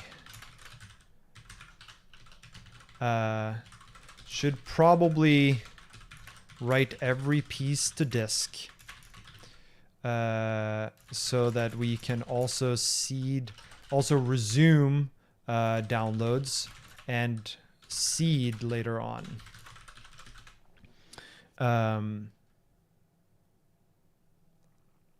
And obviously this, like, if there are no peers that have the piece, is obviously also a big to-do. There's more work we can do here on the seeding side. So if we look at peer, right, ideally, so up here, ideally, peers should keep track of what pieces we have downloaded and references to them, so that we can respond to requests from the other side, also choking and unchoking the other side. So there's obviously a bunch more stuff to do here, and I'm not going to claim that this is now a production-ready BitTorrent client, but hopefully, and the same thing with handling the halves here. There's like more dynamism that can be added, but hopefully this is still a useful insight into how you would restructure this code. And as was pointed out in chat, like, there are other ways to restructure this code. This is not the only way to do it.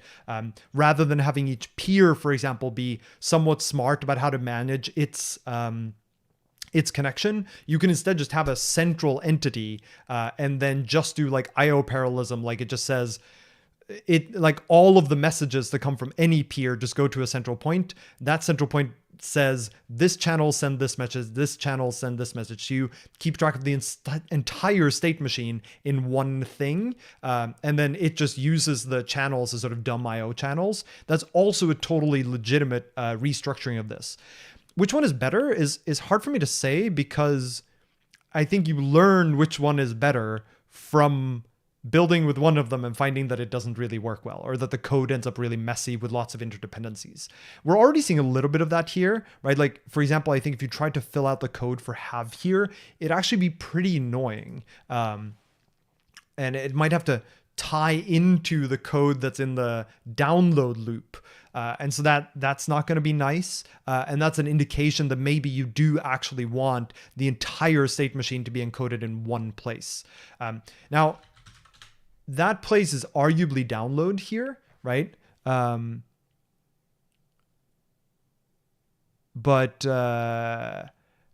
Yeah, so you could say the download should be that one entity, and to make the peers here dumber rather than use a participate, also totally valid. And frankly, could be better. I don't know. I haven't gone down that path. But at least we've gone over a lot of async tricks, a lot of channel stuff, a lot of hopefully more understanding of like the kind of state you need to keep track of and how to think of the state machine. I hope that was useful. I think that's where we're going to end it for today. Oh, you're reserving the disk space up front, of course. Yeah, there's clearly a bunch more work that can happen here. Not at all claiming this is done. Hopefully that was useful, and have a great rest of your Friday or Saturday if you're elsewhere, or I guess, or Thursday for some of you. But I will see you all later, and have a good weekend. See you, folks. And as always, to those of you who actually watched live, it's great fun to have you with me. It's way more fun to do this while I see a bunch of people asking questions and having comments in chat. I love that people come around. Hopefully I'll see you again sometime soon.